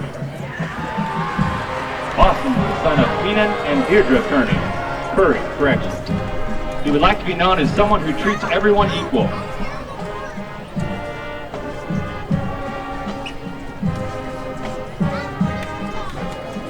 Our next senior candidate is Connor DeLong.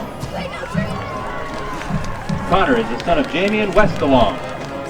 Connor wants to be known as someone who always works hard and has a positive attitude.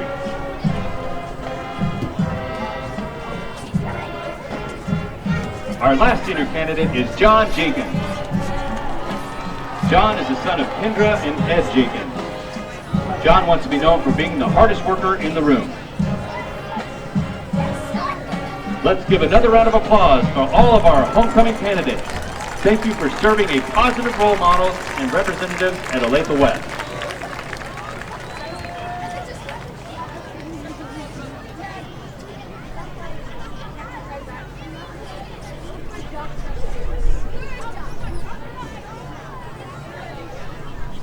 Here to crown our homecoming court are the 2018 King Max Hughes and 2018 Queen Annabelle Avery. We will announce the freshman prince and princess first. Please hold your applause until both winners are named. Winners may step forward to receive their crown. Your 2019 freshman prince and princesses are Thatcher Allers and Riley Atkins.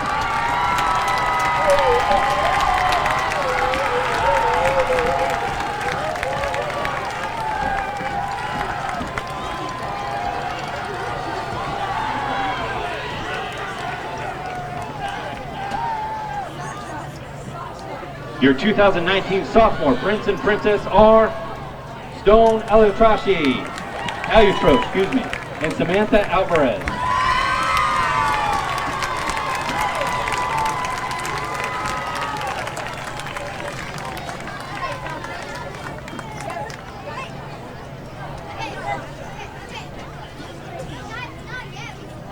Your 2019 junior prince and princess are Henry Kernow and Camry Brooks.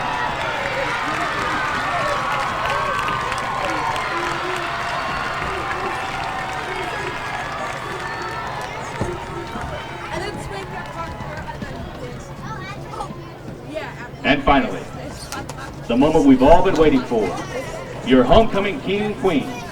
Drum roll, please. Your 2019 homecoming king and queen are Austin Curry and Donna Garcia.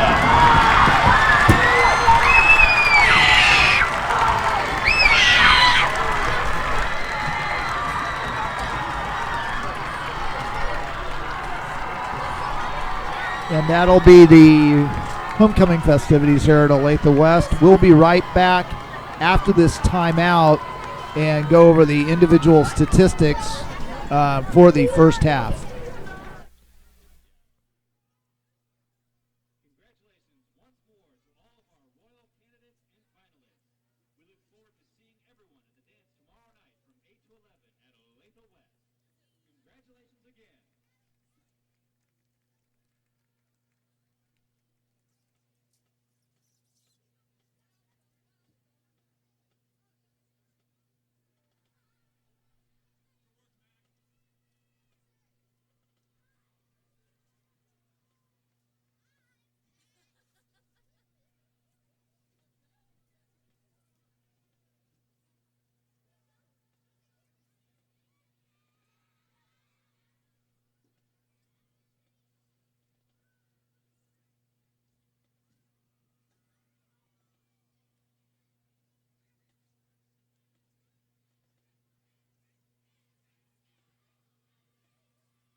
Looking at the first half statistics, first for the Shawnee Mission West Vikings. Weston Moore, 4 for 7 passing for 39 yards, one touchdown running, not a passing, but 4 for 7 for 39 yards. Andrew Kinney, number 26, 7 carries for 96 yards. Weston Moore, 1 carry for -1 yards. 4 carries for -1 yards and the TD.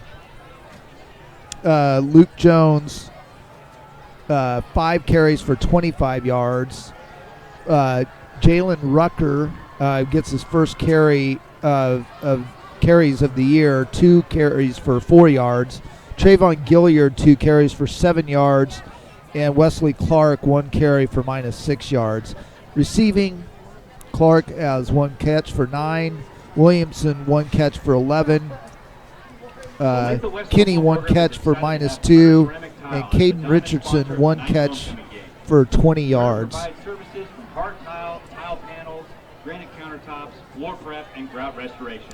For the Olathe West Owls, Burge, 6 for 12 for 63 yards and a TD on the with 9 seconds left. Favreau with 9 carries for 111 yards and 2 touchdowns. Number 2, Alex Burge, carrying the ball, has 4 carries for 14 yards. Connor DeLong has 2 catches for 17 yards and a touchdown. And Favreau definitely been the difference in the game for the Olathe West Owls with 111 yards receiving. So, again, there's about it's about 2 minutes left to go here as we talk in the second until halftime is over. And Mike, as we go through that, what really jumps out is 3 short fields in the second quarter. Three really short drives, time-wise, for Olathe West to get all their touchdowns. Yeah, and I don't know what the stats say about Favreau as far as how many long runs he had, but I count on my hand probably about 4 big runs that if we stop him, probably control at least 2 touchdowns, obviously, and the number of yards he has. If I'm West and I go into the locker room at halftime, I got to be happy with what I did on offense. Even though on that last drive we didn't score, I like the way they're moving the ball. If you look at our rushing, we're already almost averaging, or we almost have as many yards as we're averaging on the year. And we're mixing it up and we're passing. We don't have a lot of yards passing, but guess what? We've had some success passing. So from the offensive side of the ball, I got to tell the guys, hey, you know what? We're doing good things. We're calling good plays. We're mixing it up. We're executing well. What we've got to do is we've got to sustain some consistency so those drives end up as scoring drives. Now, where I've got to be concerned is I got to be concerned on the defensive side of the ball. first of all, I can't be giving up short field, but secondly, I got to figure out something to stop Favreau. And I hate to keep beating a dead horse, but I just feel like you got to put another guy in the dirt on the line of scrimmage and just try to. The line of scrimmage is getting blown up, and what's happening is you get Favreau into the second layer, and that guy's just too quick. He's just too good one-on-one. You got to stop him at the point of attack. He is a very, very tough runner, and when he gets going straight, he showed it straight, going straight forward on a 13-yard run and an 8-yard run right before he got the edge, and outran a linebacker to the edge with a 40-yard run.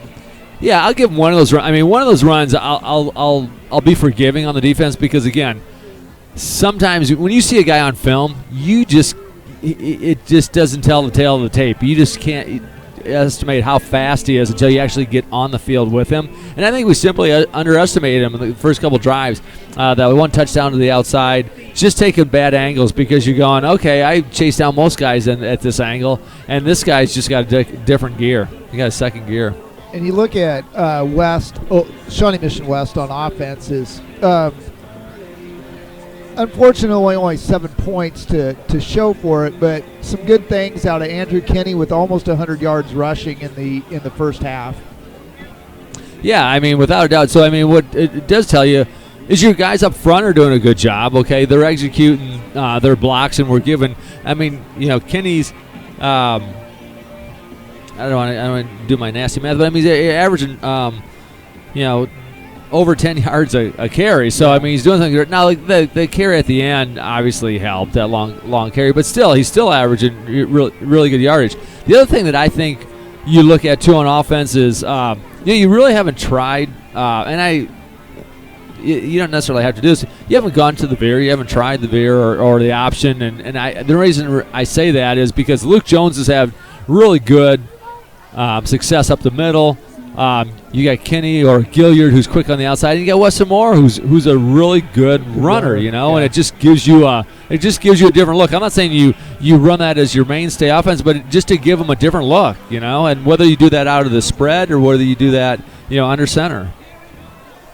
And Weston Moore has actually done some pretty good things to the air. Not a ton of yards, 4 for 7 though. Yeah. And unfortunately, we were talking about on that third down play on that last drive that we turned it over on downs. If he would have saw Wesley little wheel route on the uncovered on the from the slot, might have had another touchdown in there. Well, the other thing we were talking about on some of those plays were we went for those shots downfield, and again, I'm not against taking those long shots, but number one, they're difficult passes to complete, and number two, you got a quarterback who's just a second game starter now, hasn't had the reps with those receivers, and it's just a matter. There's so much in timing on those, Dave, and just getting that touchdown. So anytime you're going over 20 yards, it's just and the ball and a receiver going away from the quarterback is a difficult play to complete. So the big play, the big thing there with that score with 9 seconds left before halftime is it actually gives Olathe West another possession, right back-to-back possessions, as they'll take the kickoff here for to start the second half. Right. No, and I think again, if you're West, what you got to do is you got to look at a 3 and out. Let's get them off the field. Let's get our offense back on the field. And let's get our rhythm back. Unfortunately, like you said, you let them score before the half. That's okay. This is where you set the tone right now. You got to hope we get it back in poor field position, because they've started in really, really good field position the whole second quarter, and they'll start in good field position this quarter too. That's crazy. You're talking about the last 4 drives.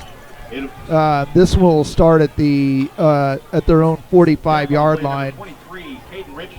Yeah.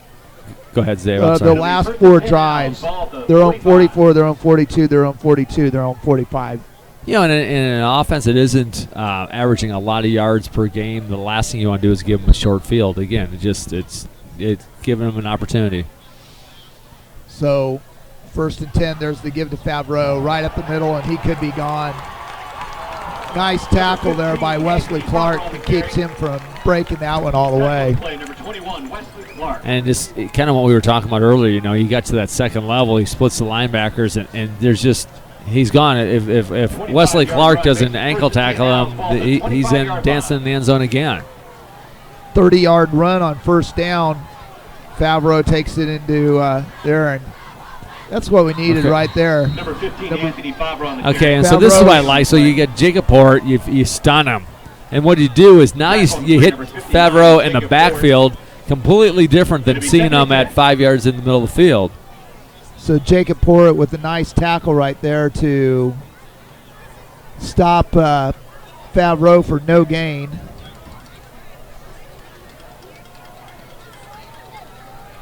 Bring up 2nd and 10. There's the give to Favreau, and he's trying to get outside, and he's taken down by Gage Jones there. So a nice job there for 2 plays in a row after a nice 30-yard, a big 30-yard gain. A couple of good tackles by West. Yeah, I mean, you're dialing up some stunts, and your outside guys are setting the edge. You just absolutely cannot let that guy get outside. No matter what you do, you just got to turn him into the meat and potatoes of your defense. So 3rd and 8 at the 23-yard line, most likely a 4-down territory also. And Burge is looking to throw, and he's got a little man on a set-down route, and some bad tackling is going to lead him up into inside the, and I think we're going to have a face mask too. Yeah. There's a flag down about the 10-yard line. So instead of 1st and goal at the 4, I think we're going to have 1st and goal at the 2. Well, the thing is, thankfully it's only. The good news is it's only a 2-yard penalty. Yeah. The bad news is you're inside the 5.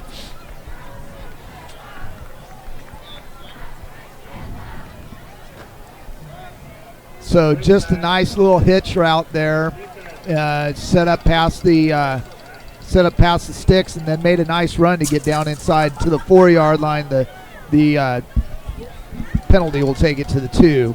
It just shows you. I mean, Burge is very effective. Under 10. I mean, he's hitting his targets.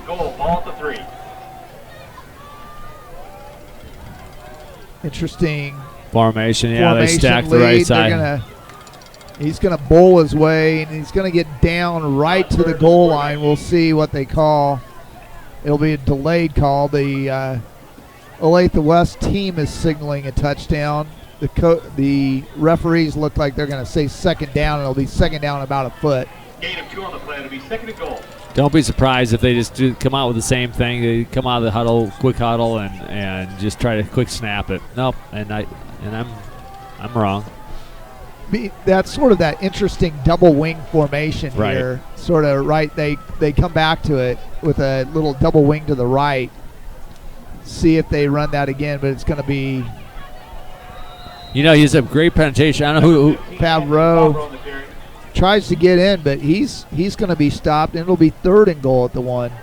Great penetration on the left side. I can't tell if that was Gage Jones. I'm sorry, Luke Jones that was in there that submarine underneath that play, and you get Favreau. I mean, the thing is, you get into his legs early. Guess what? He doesn't get up that speed. He's not and he's not as quick. I'm really surprised at the play calling that they're doing right now. I mean, you're stacking everybody in. You're inviting the defense to stack the box. Why wouldn't you just spread them out and just let your guy who's so athletic find a hole? And they do spread it out right there. And Alex Burge with the 1-yard run sneaks in there, caps off a 7-play, 55-yard drive with a touchdown with 8:55 left to go. And he did a nice job of just sneaking inside Hayden Burnt right there and dove into the end zone for the touchdown. Right. And, you know, Alex Burge is having a good game, kind of off to a slow start, but he's really managing the offense and doing a great job.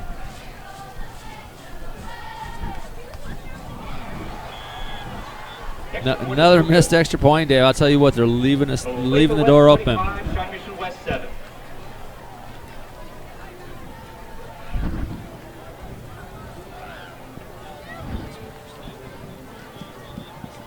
You know, the thing is, you're really 2 scores and a field goal out of this game.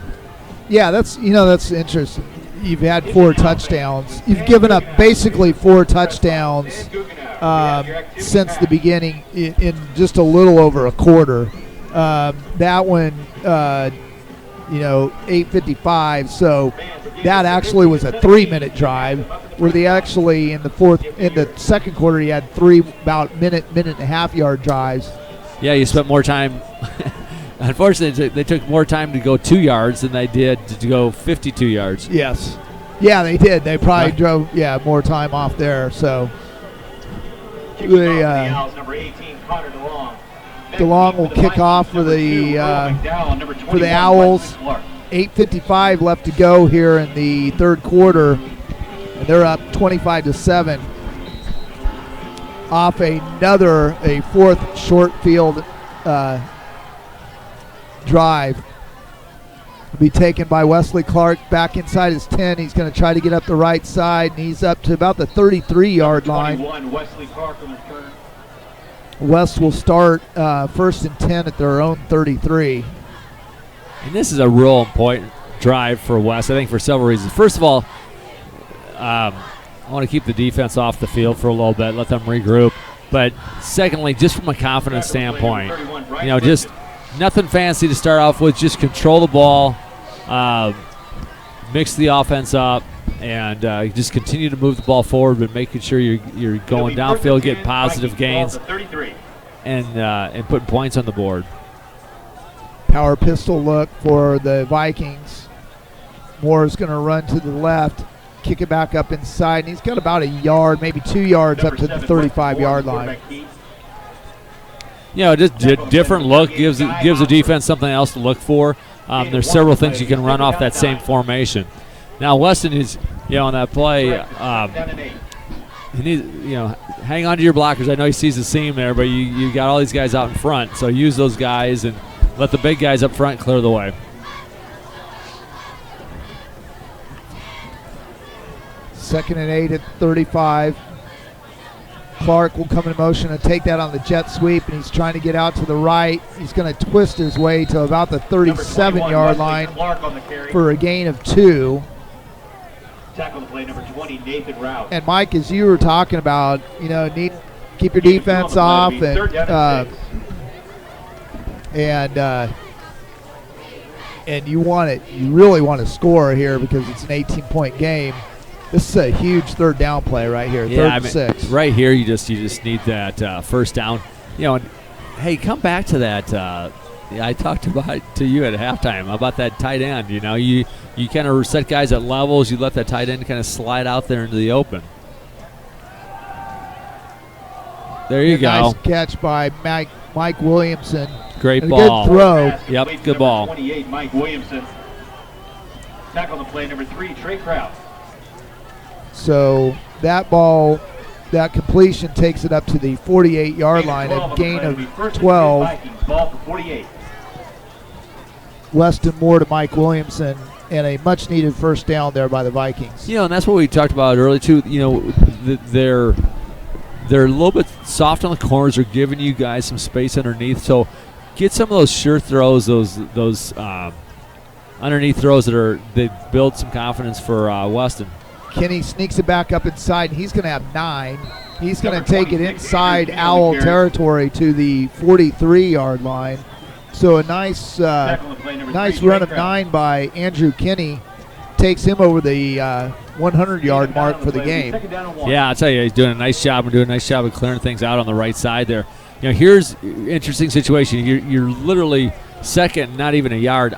This is where I got to take a shot. I try to do something different. I feel like I still have 2 downs to make a half a yard. And they're going to run the option pitch. to the right. There's the pitch to Kenny. He's got it outside of the 30, and he's going to go out right at the 30. We'll see 30-yard line, right at the 30-yard line. So a gain of 12, 13 there on first down, and another first down for the West. You know what? I like that look. I like that. There you go. Get your guy who is a good runner out in space. Weston did a nice job of executing that pitch, and that's a tough play to run for a guy who's just starting his second game. So give him some credit for executing that play. 1st and 10 from the 30-yard line. There's the give to Kenny. He's going to bounce it back up inside. And hey, the one encouraging thing here that you're seeing here is starting to be some chunk yard plays. Big chunks of yardage. Absolutely, Dave. And again, and you're seeing Olathe West running a lot of more personnel in and out of the game. And in fact, they just took one of their linebackers out, and I think they're going to go to that five-man front again. Now, and they're going to call their timeout. They're going to call timeout, sure. It's one thing they did on West's last drive in the they actually took 2 timeouts, one early, one sort of late. But they really buckled down after they called that timeout. Right, and give the coaching staff credit for making adjustments and making the adjustments quick. I mean, they realize that they've got a substantial lead, but again, the momentum is swinging so far back now to West. The last thing they want to do is give up a score to West, give them some momentum back, and get them back into the game. Because again, you're having trouble with the kicking game, and you can't be trading. Guess what? You can't be trading 6s for 7s. Team runs tomorrow morning at the Ray Peck Invitation. Here's an opportunity, Dave, where he's coming out in the second half. Weston's gone back. He's already completed one pass play. You find yourself second and short, and I don't know about you. I got to feel like these possessions right now. I've got to almost feel like I'm in 4 down possessions almost each time I have the ball until we get back in the game here. Yeah, with the score the way it is, you're going to have to. Yeah, you will, because you're down 3 scores for sure. Right. So Moore back in the shotgun with backs at either side. He's looking to throw. He gets rid of the ball and just outside of I don't think it would have been out of bounds. I don't think he would have been able to stay in bounds even if he would have caught it. Intended for Clark. It's going to be incomplete. 3rd and 2. And that was just, I think, the timing got thrown off just a little bit. The receivers kind of got caught up, and Weston had a hold on the ball a little longer than he wanted to just get rid of that ball, and just ran out of room on the sideline. But again, now you're still 3rd and short, and again, I still got to feel like I got 2 downs to make 2 yards. Weston, that power pistol look. Moore's going to keep it, sneak up inside. He got the first down. He's right at the right at the 20, and he'll have a first down. So a big 2-yard gain on 3rd down for Weston Moore. Gain of 2 on the play. It'll be 1st and 10. 1st and 10 at the 20-yard line, and West right at the door of the red zone here for the first time in the second half. You're in a good place here. You're moving the ball. You're doing the right things. You're taking your time. No need to be in a rush here. There's plenty of game time left. Let's just get a score here. Get on the board. Get yourself back in the game. Moore under center, I formation for West. There's the give to Luke Jones. He's going to bounce it out to the right. A nice run, and he's not going to go down yet. He's still pushing backwards. Number 45, he's Luke going Jones to take it up to about the 14-yard line for a gain of 6. Yeah, you're not going to arm tackle that guy, and he's averaging 5 yards a carry on that very play. I'm not so sure. I don't go back to it. I mean, I'm in the middle. I'm getting good chunks of yardage. Don't want to do anything to get any negative yardage. So keep punching it ahead. 4th and 4 from the 14-yard line. Coming on 4:40 left to play here in the 3rd quarter. Moore under center. There's the give to Jones again. He's going to take it forward to just inside the 12-yard line. About 1.5 yards left to go here on 3rd down. It'll be probably officially a 3rd and 2, but about 1.5 yards. Yeah, I mean, you're still moving the ball ahead. I don't know. I might just give him a different look here. I might just play action, little Luke Jones up the middle, and pop somebody just kind of out in the open, because I've given him a dose of ball up the middle, and they're starting to stack the box a little bit. They're going to almost a 6-man front. There's the give to Kenny, and he's going to be just shy. I think he's going to be about a half yard shy. Obviously, you're looking at going for it here, but it's going to be a big 4th down. Yeah. 4th and Tackle about by a number half 99, yard Trevor from, Vincent. from the 11-yard line. And David, if they give me that same 4-man front and they line nobody up under the center, I got a quarterback sneak it just straight up the middle, you know? And Yeah, one thing, and it would have been nice, we saw it on Weston Moore's touchdown, too, him Look at booting this. out of the backfield. Yeah, there's nobody on the there. center. Just go get straight up forward. the middle. And Luke Jones Okay. is going to take it. He's going to get it up to the 8-yard line. But Number you're right. 45, They're Luke trying Jones to. on the There's carry. nobody on the. Nobody head up on the center. Even the linebackers. He's Tackle creeping, the but play, he's number still 3, 3 Trey yards Kraus. deep. What happened to the old goose play? Yeah. I still, you know, It's gonna back in the day, you know, Silent, you goose the center and the quarterback go away. They go. There's nobody in front of them. Nobody else moves. No, exactly. We're old school, Chris. So we have our kumbaya moment. Right. I don't know what's going on here.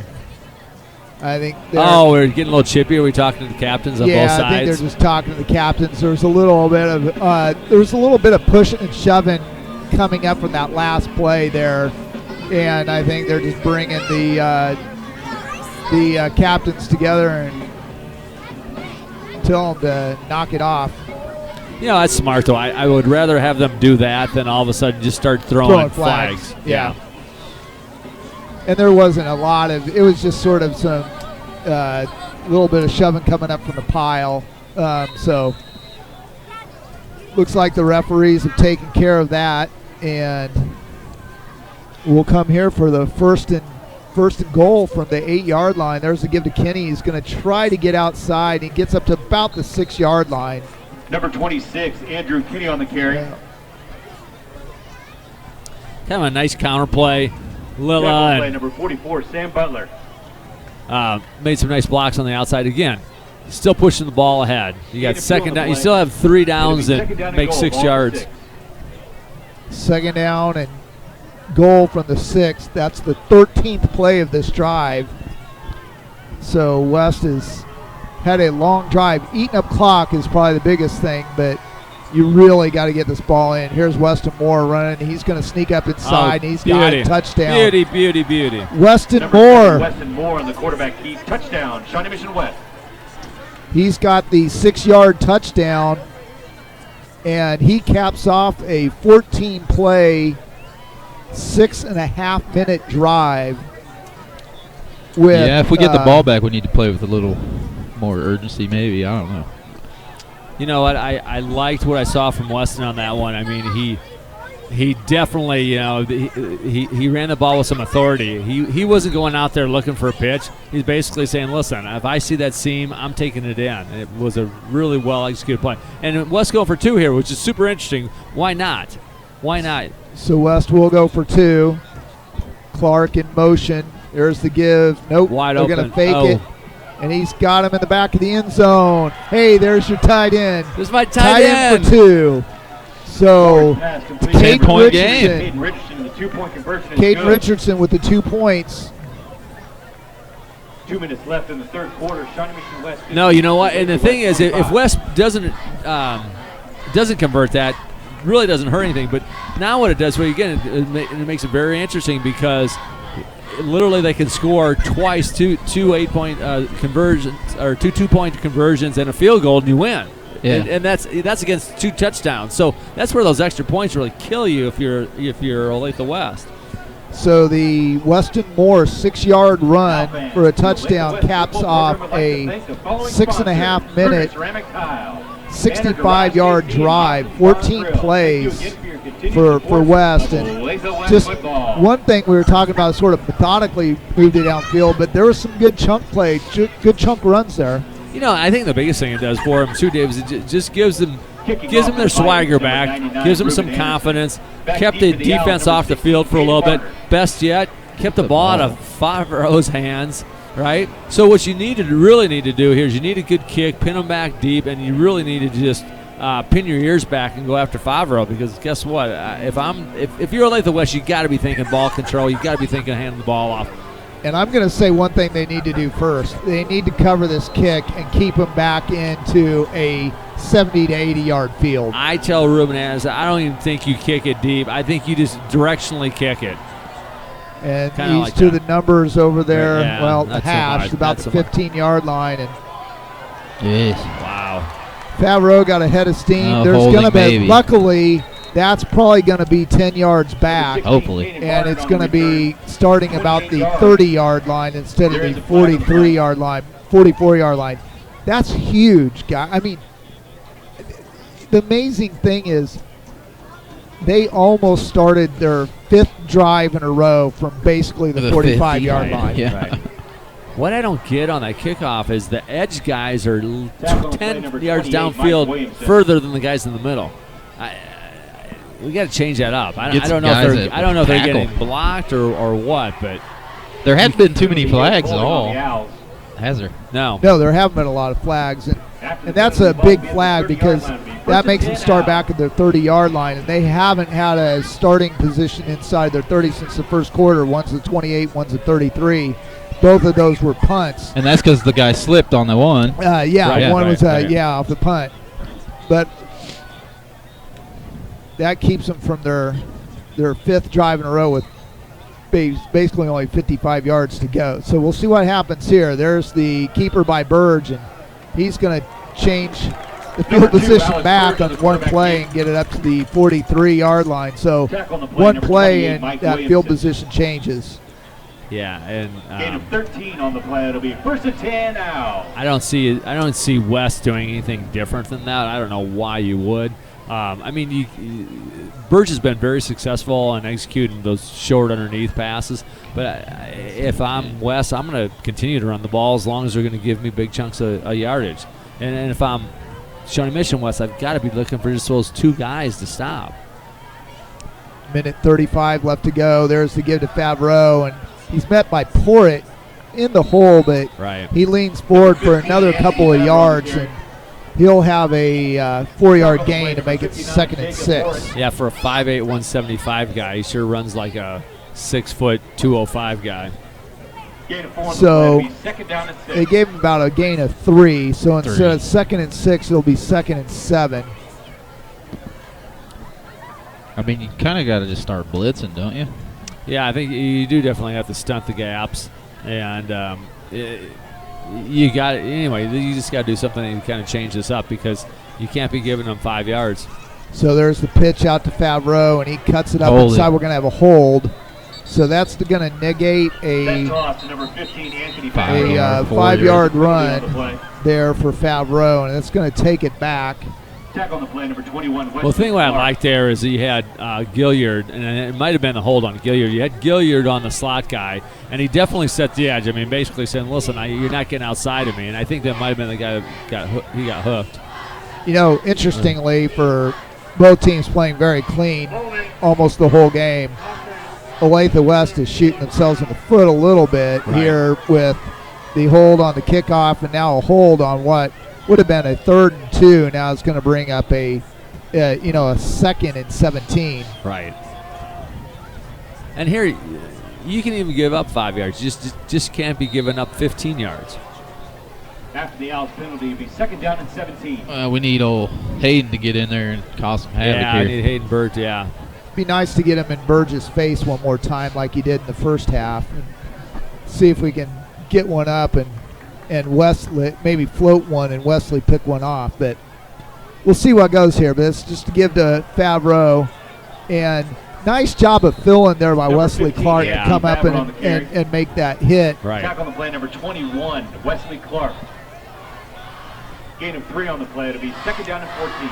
And that's exactly what you need to do. Like you said, you got about 4 yards on that. You can give that up. You just can't give up the 15. Now here's where I you got to respect the pass because they have been thrown downfield pretty well. And that is the end of our 3rd quarter with the So, score. Olathe West 25, that's the end of the Shawnee 3rd West quarter. 15. 25-15 Owls. We'll be right back here right after this timeout for the 4th quarter.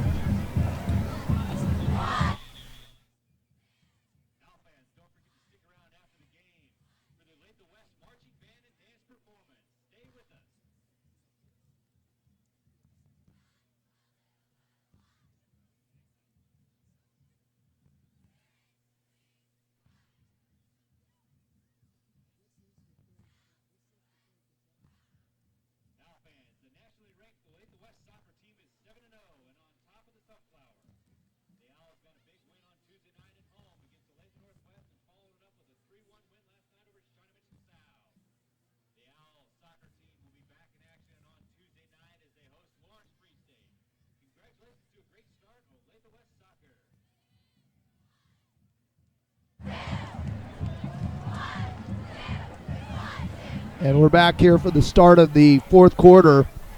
It'll A be big third down 3rd and and 13 play for Olathe West. Birds back to pass. He's going deep, and Turn he's got a around. man. Trayvon didn't even know where the ball was. Yeah, that was Bird's pass complete to Barnard. number 16, Caden Barnard.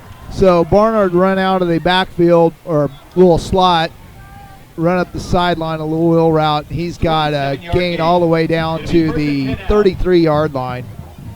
Who caught it? 16. yeah. Yeah, Barnard.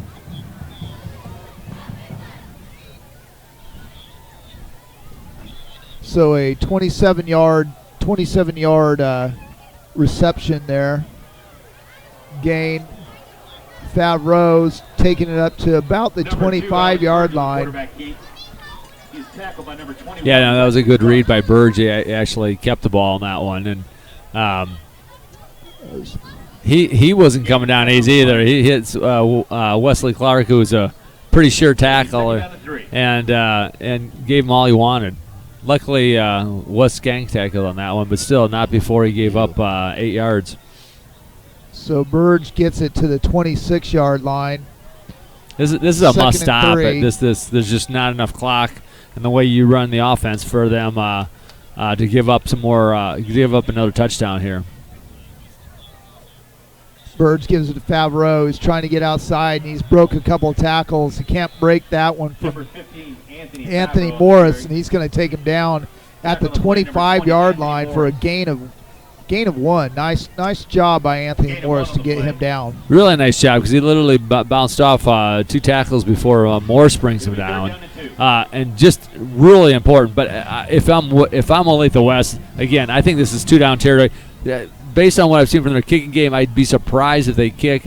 If I'm them, I'm going to consider this 4-down territory. Yeah, absolutely. I think we're going to see him go for it on 4th down if they don't get it here. Nice And stunt. great job.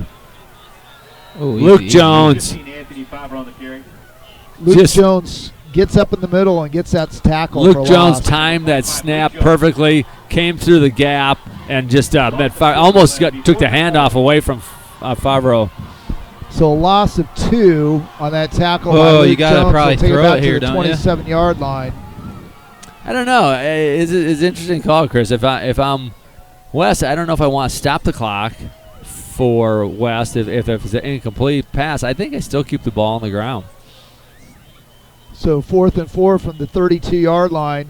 Burge is going to throw it. He's looking. He doesn't have anybody Don't let him there. get He out of the throws it pocket. again. Oh, you're kidding Oh. me. Caught first down by Novacek at about the Bird's 21-yard pass, line. Number 4, Jackson Novacek. No, the coverage was good there. Just you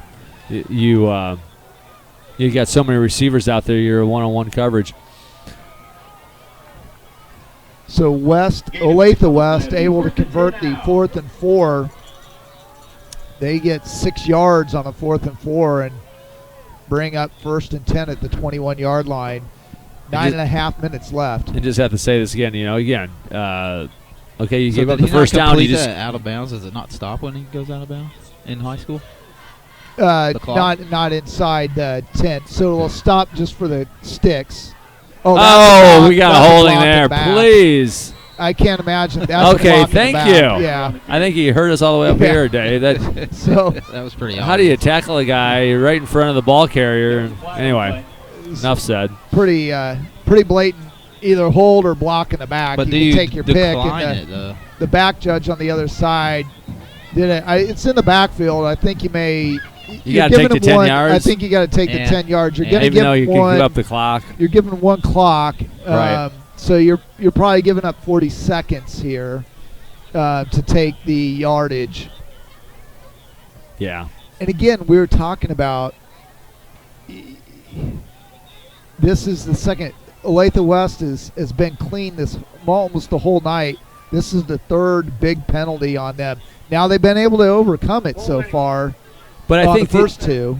and I'd say this: you create mistakes when you start stunting and you start blitzing, and what happens is you put those blockers in a situation where they've got to grab or they've got to hold because you've stunted through the hole and they're not in a position to make the block.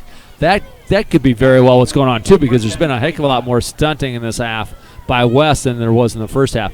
I got to continue to keep pressure on Burge. He's effective when he's dropping back straight in the pocket, but when he's got to run, and there we go.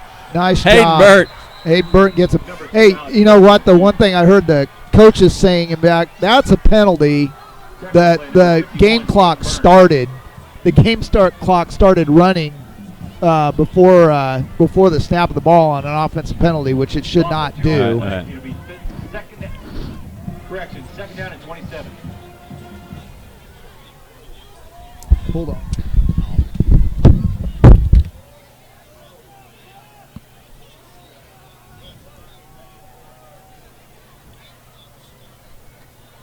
And we'll be Well, they can go back and change it. So West coming to the line of scrimmage and the Olathe. There's a swing pass, and that's going to be forward, so it'll be an incomplete pass, but that'll bring a fourth down. And I think you're going to have to, with the time and a 10-point lead, I think you'd see a punt here. I would think you'd punt too here, unless you would line up just in that pooch kick formation. But if I'm West, I don't fall for anything. I gotta believe they'd pooch kick here. It doesn't make any sense for them. You can't afford to give up field position. Why would you give West a short field when they need 2 scores? So I'm not buying this. Third Dave. and 27. It's 3rd and 27. So we got one more down here. There's the give to Favreau straight up the middle. Completely nice wrong. job by Burnt. So Number 15, Anthony. Hey, so we'll take the short field. Thank you, Olathe West. 36. So now we'll see the punt most likely. The 36-yard line, unless they want to just throw it up and act like an interception as a punt. West is taking a timeout here with 7:48 left to go. And pardon me, check me on that. I thought that was 4th down. I was there for the first time, and Chris got me. So okay, not so dumb, Olathe West. they had to play first down over again because of the penalty. Yeah, they had the holding. So it'll be a 4th and 20, 4th and 25 from the 36. Olathe West needs to get to the 11-yard line for a first down. So a couple of things you can see. And West has to be smart. If they do go for it, and it's a jump ball kind of thing, Shawnee Mission West has to knock the ball down. Yeah. You don't want to catch it. You don't want to intercept it. Correct. Unless you just got a wide open field. You want to knock the ball down so you get the ball back at the 36. Again, you're going to see John Jenkins is going to be out here to punt. He's their regular punter. So the other thing that Shawnee Mission West has to be good at now, no roughing the kickers. Okay, Olathe West just came out of a timeout, and they had to rush 2 guys on the field just to get to 11. How does that happen? I actually counted. Let that ball go in the end zone, Weston. Nope. Wesley.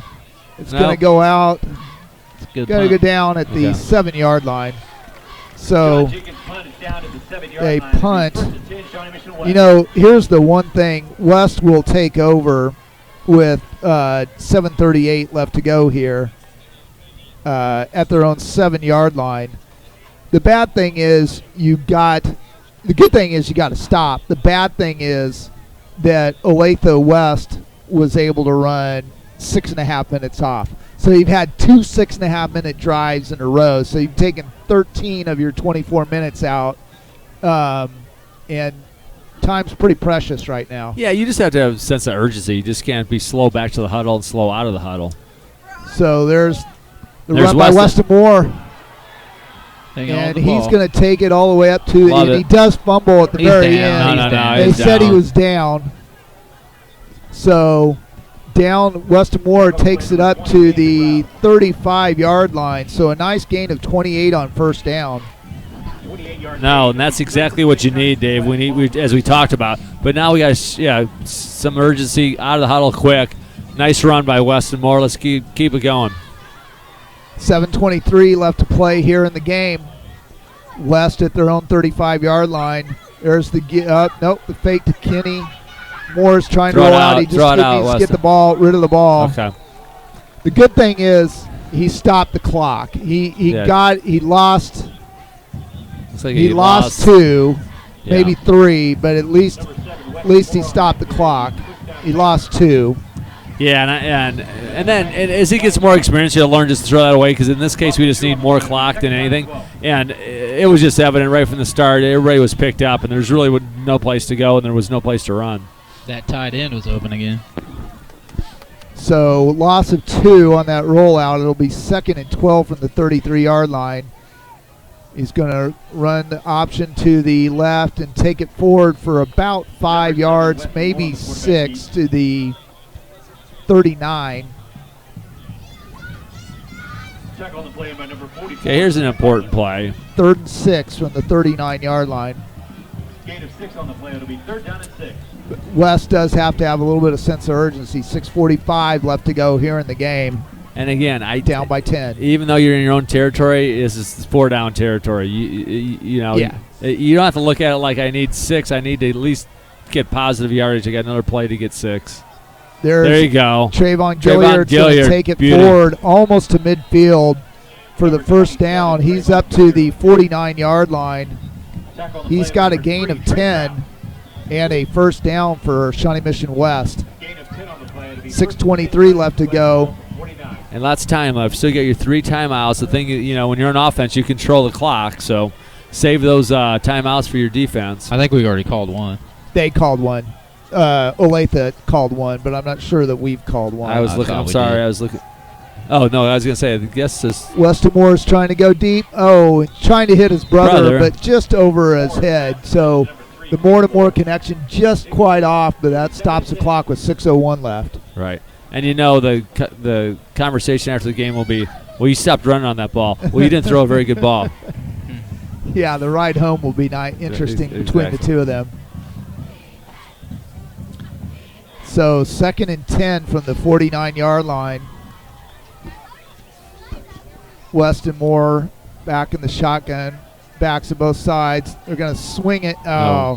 And he just rushed it just a little bit. He had Wesley. He had Williamson. Yeah, he had Wesley and just rushed it just a little bit.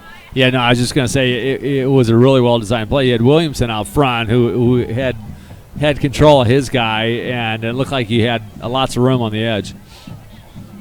So 3rd and 10, and again, you got 2 downs to pick this up, this 10 yards. 5:58 left to go here. Moore's looking to throw again, and he's got an open man. He's got Wesley Clark, and Wesley Clark's got to get out of bounds, and he does. He gets up about to 5 yards, 6 yards to the 45-yard line. So bring up a big 4th and 4, and obviously West needs to convert here. Yeah. 4th and 4. 5:50 left to go here in the game.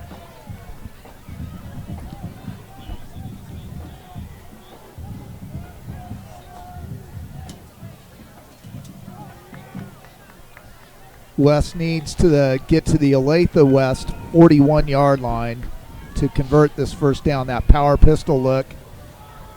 I think you're going to go with that. No, I was wrong. Oh, wow. And Gilliard stopped for no gain. Actually, probably a loss of 1 on the play, and that'll be a turnover on downs. The 3rd time that West has turned over on downs. And it'll be 1st and 10, Olathe with 5:46 left to go. And worse yet, I don't like the way Gilliard's running off the field, kind of hanging that arm. Let's just hope he's got a little bit of a stinger and not something serious. Okay, now it's going to be important for West right here. You got to just stop the ball. You got to believe. Olathe West has no reason to throw the ball up, and you just need to I'd be stunting all the gaps and just trying to get this guy on the ground as fast as I can. Bird's just going to keep it. He gets up the middle for a gain of 9 on first down. He'll take it to the 45-yard line. nice positive gain by Number 21, Burge on first down. And the tough part about that is, West wanted to get a 3 and out, use their timeouts, and with getting 9 yards on first down, you really can't start using your timeouts. No, it doesn't make sense. You're just going to waste them. You almost want them to get,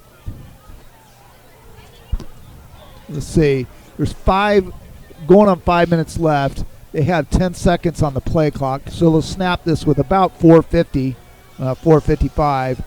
Favreau gets out. There's your first down, and the clock should stop to move the chains real quick. Calling it short or? Gain of 3 on the play. It'll be 1st and 10 out. Hold on here. What's going on? Stop the clock if you're. Hey, we either have a measurement or we have a first down, guys.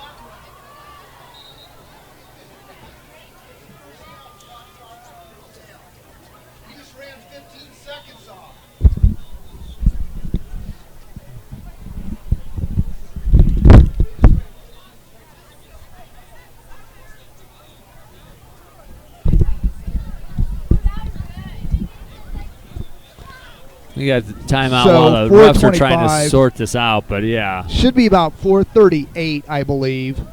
Well, should be about 13 seconds put back on the clock. The thing that's interesting to me is either you immediately call timeout and you get a measurement, or the yard marker is basically sitting right on the 43 or 44 yard line. So it's either if the ball's on the 44, it's a first down. 4:38. Yeah, 4:38. That's where it's going to be. The clock will start on my ready. So it was a first down. And so 4:38 should be a 25-second clock. So they can take it down to about 4:25 before they snap this ball. Now is when West has to get some stops and start using their timeouts here.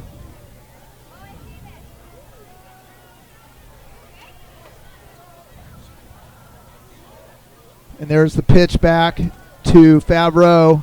Nice job by Hayden Burnt to get that. Now West is going to call the timeout. 4:12 left to go. And Favreau, he knows what he's doing. I mean, even as a sophomore, he knows to get down on that play instead of running himself out of bounds. So 4:12 left to go here. 2nd and 10. Yeah, Favreau, he knew he wasn't going to be able to break that. He got that pressure, and he went down to make sure that he was going to go down in bounds and not try to take that all the way out to the sideline and let West save a timeout. Pull him out, right, exactly. Yeah, again, so I think if you're West on this, I mean, when I say West, I mean Shawnee Mission West. If you're Shawnee Mission West, you got to be gambling at this point. You don't have enough time not to. You need to stop. You can't let the guy get upfield. I'm sending everybody up the gaps and just trying to meet him in the backfield. Make sure my guys on the edge are setting the edge. Big 2nd and 10 here. 4:12 left to go.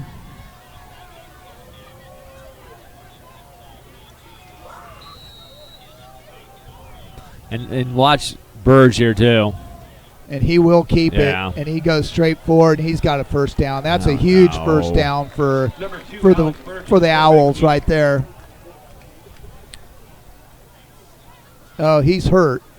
He's not. They're going to have to call a timeout and get him off there. Yeah. And about the only other person they've got, Jackson Novacek, has been sort of their second string quarterback.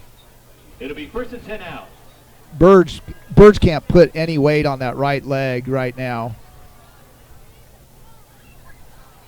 Yeah, they're not. They're going to run this all the way down, and then they're going to call a timeout, and he's going to come out. And I think it'll be interesting to see if you see Jackson Novacek come in. Yeah, I already see him on the side. Will Krakowski may be coming in as the quarterback here, because Burge is really, it looks like a lower leg, like a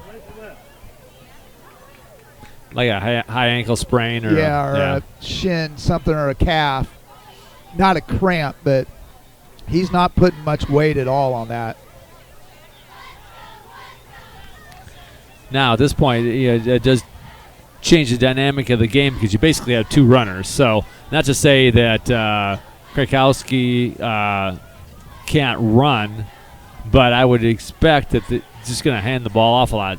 But you see Burge down the sideline trying to run that off, so it'll be interesting to see whether or not, since they did call a timeout and they didn't have to stop play, he can come back in. Could go back in, and Krakowski he's back. He's not in the huddle here.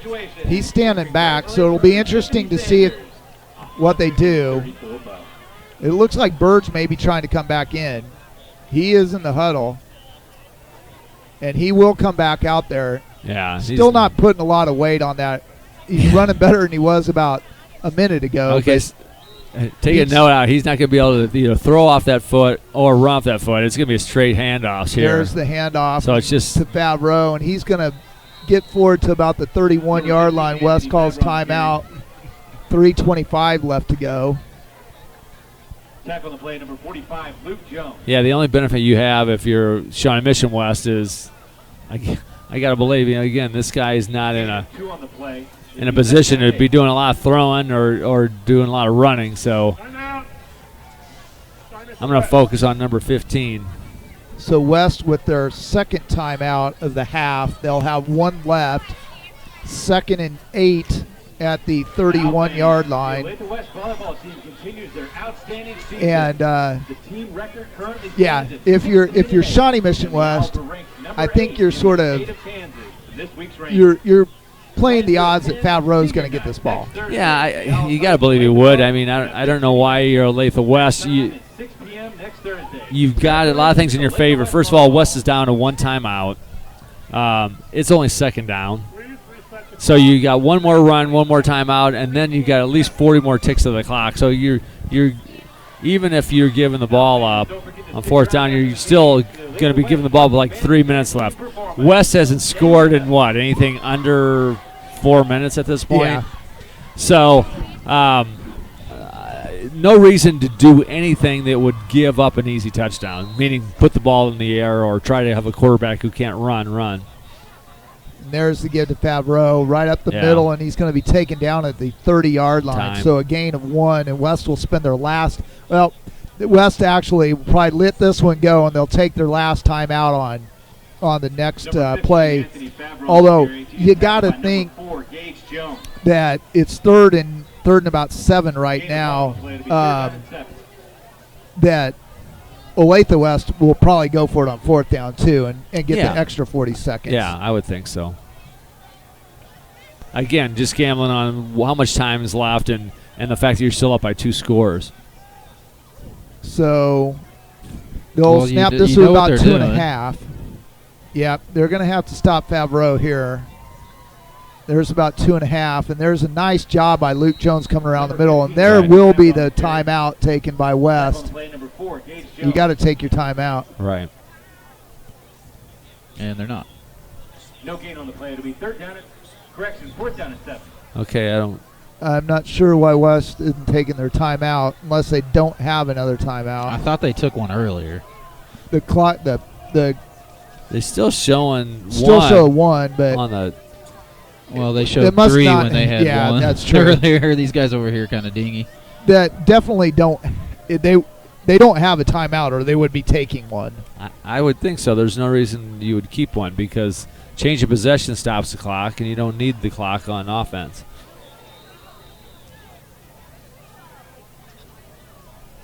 So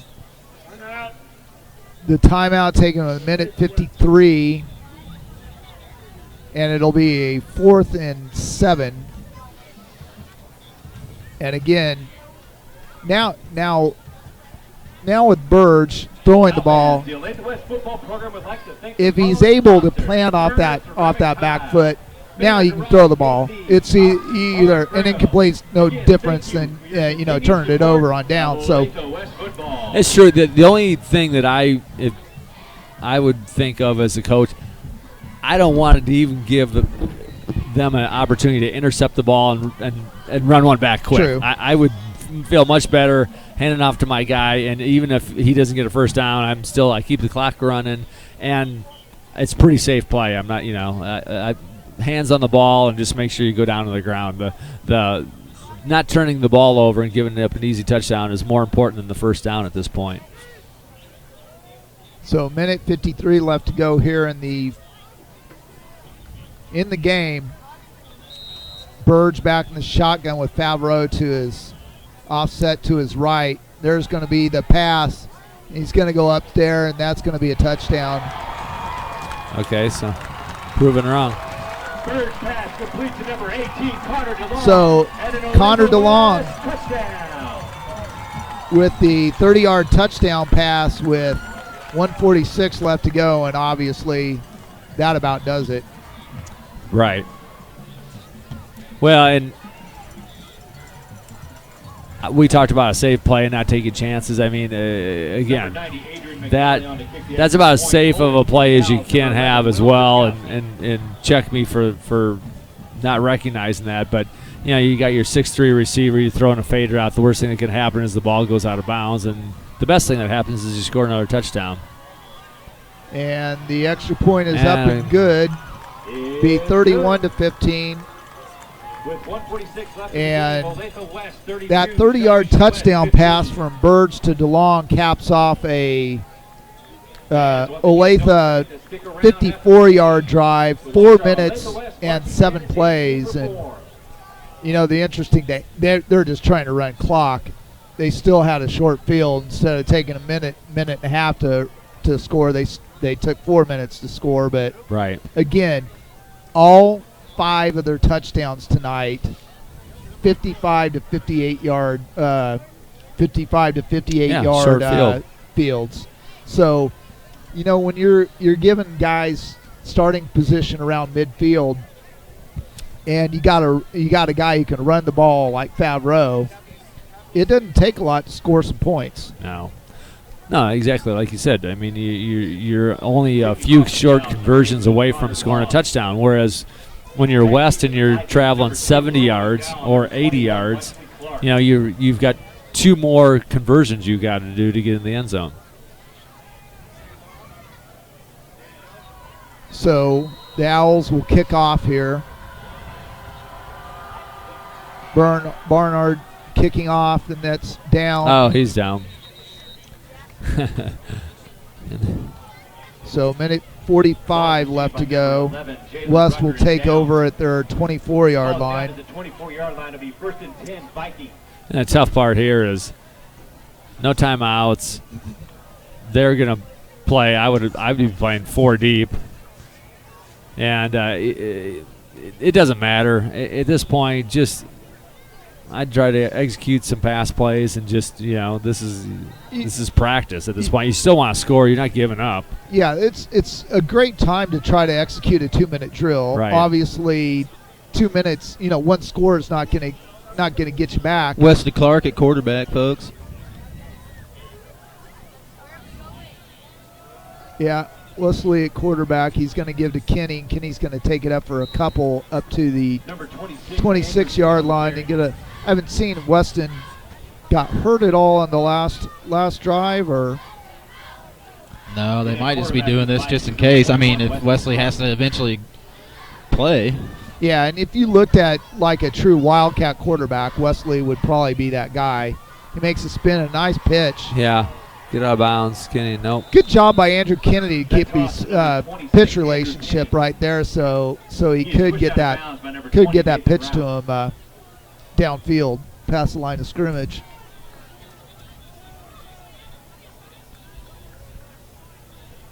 So gain of 6 there, 3rd and 2. Clark's going to go to the left and cut it upfield. He's got a nice run out to the 47-yard line. So a gain of 17 or gain of 15 there on 3rd and 2.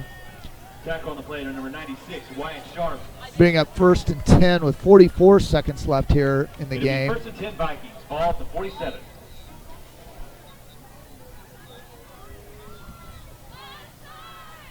Clark's rolling out to his right.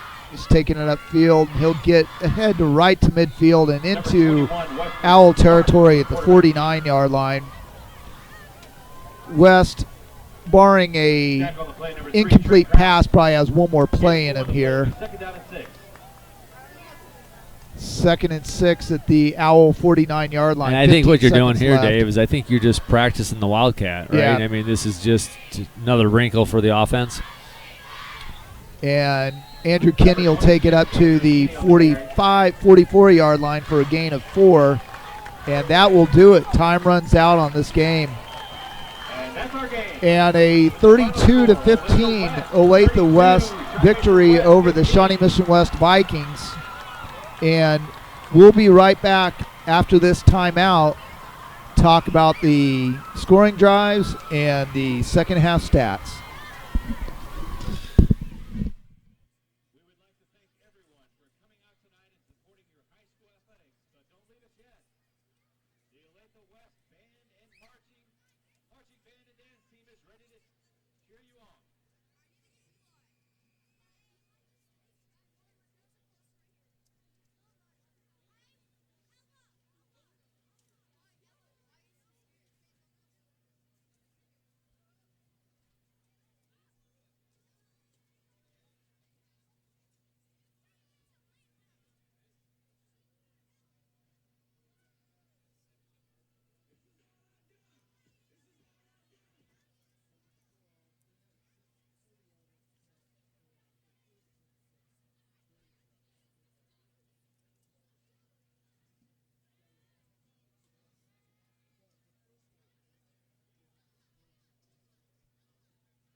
So again, the Olathe West Owls defeat the Shawnee Mission West Vikings 32-15 on Olathe West's homecoming night.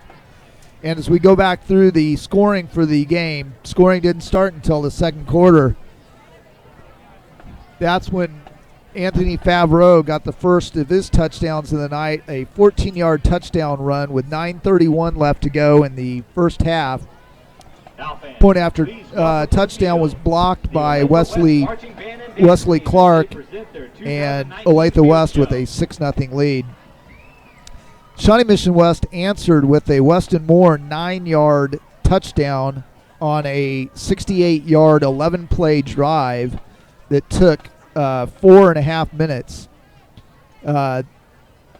He scored from 9 yards out with 5:42 left to go in the first half.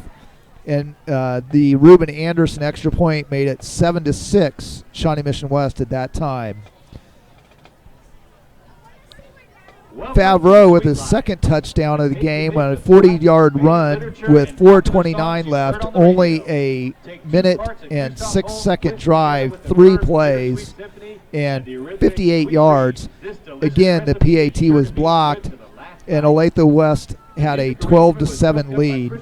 After West turned it over on downs at their own 42-yard line, at the Olathe 42-yard line, Olathe then took it 58 yards in 9 plays. A 12-yard touchdown pass from Birch to DeLong with 9 seconds left to go in the first half made it 19-7, and that's where it was at the end of the first half. Olathe West received the opening kickoff of the second half and drove it in seven plays, 55 yards. A 1-yard touchdown run by Alex Burge with 8:55 left to go in the third quarter. The point after touchdown was missed again, and it was a 25-7 Owl lead at that point.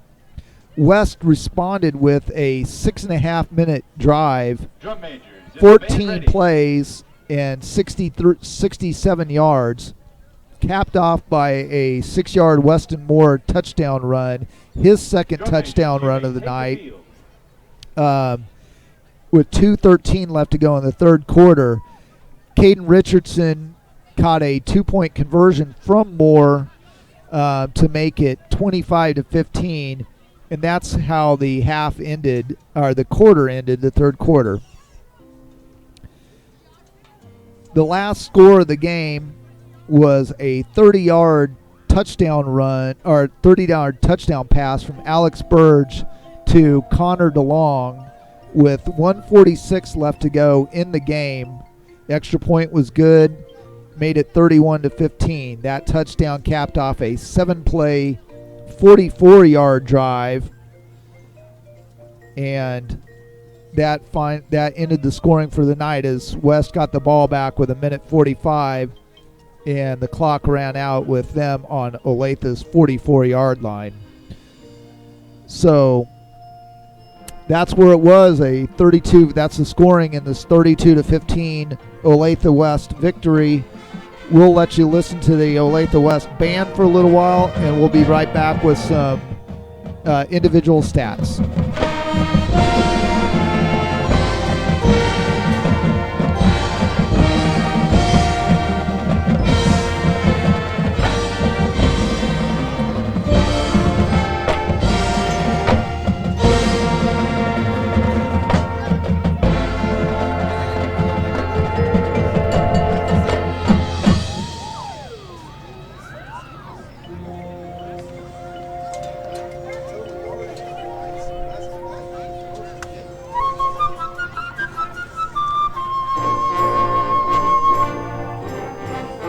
Some individual stats first for the Olathe West Owls. Alex Burge, 2 of 4 passing in the second half, 47 yards and 1 touchdown, the 30-yard touchdown completion to Connor DeLong that finished the scoring with about a minute 40 left to go in the game. Favreau with 48 yards rushing in the second half off 6 carries. Followed up, he had 114 yards in the first half, so 162 on the game for Anthony Favreau, the sophomore running back for the Owls. Burge with 26 yards on 4 carries and a touchdown. Connor DeLong with one catch for 30 yards and a touchdown in that second half. And for West, this game statistics, Andrew Kinney finished with 14 carries for 136 yards, so almost 10 yards a carry for him. Weston Moore, 11 completions for 66 yards, 11 runs for 66 yards and 2 touchdowns. Luke Jones, 8 carries for 36 yards. Wesley Clark, 5 carries for 34 yards. Trayvon Gilliard, 4 for 16. And Rucker with 2 carries for 4 yards. Passing the ball, Weston Moore, 7 for 12 for 59 yards. Wesley Clark in that last drive did not attempt to pass. Receiving, Clark had 2 catches for 14 yards. Williamson, 2 for 23 yards. And Caden Richardson, 2 for 23 yards and a 2-point conversion to after West's last touchdown. And again, Weston Moore with 2 touchdown runs on the evening, the only 2 touchdowns that West had tonight. And Mike, as we get back in here, one is,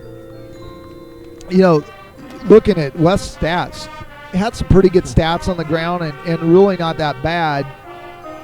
You know, the difference was West had a couple of drives. Well, besides the difference being the score, West had a couple of touchdowns, but they were long touchdowns, long 60, 65 yards, 70-yard drives for a couple of touchdowns that took 4 to 6 minutes.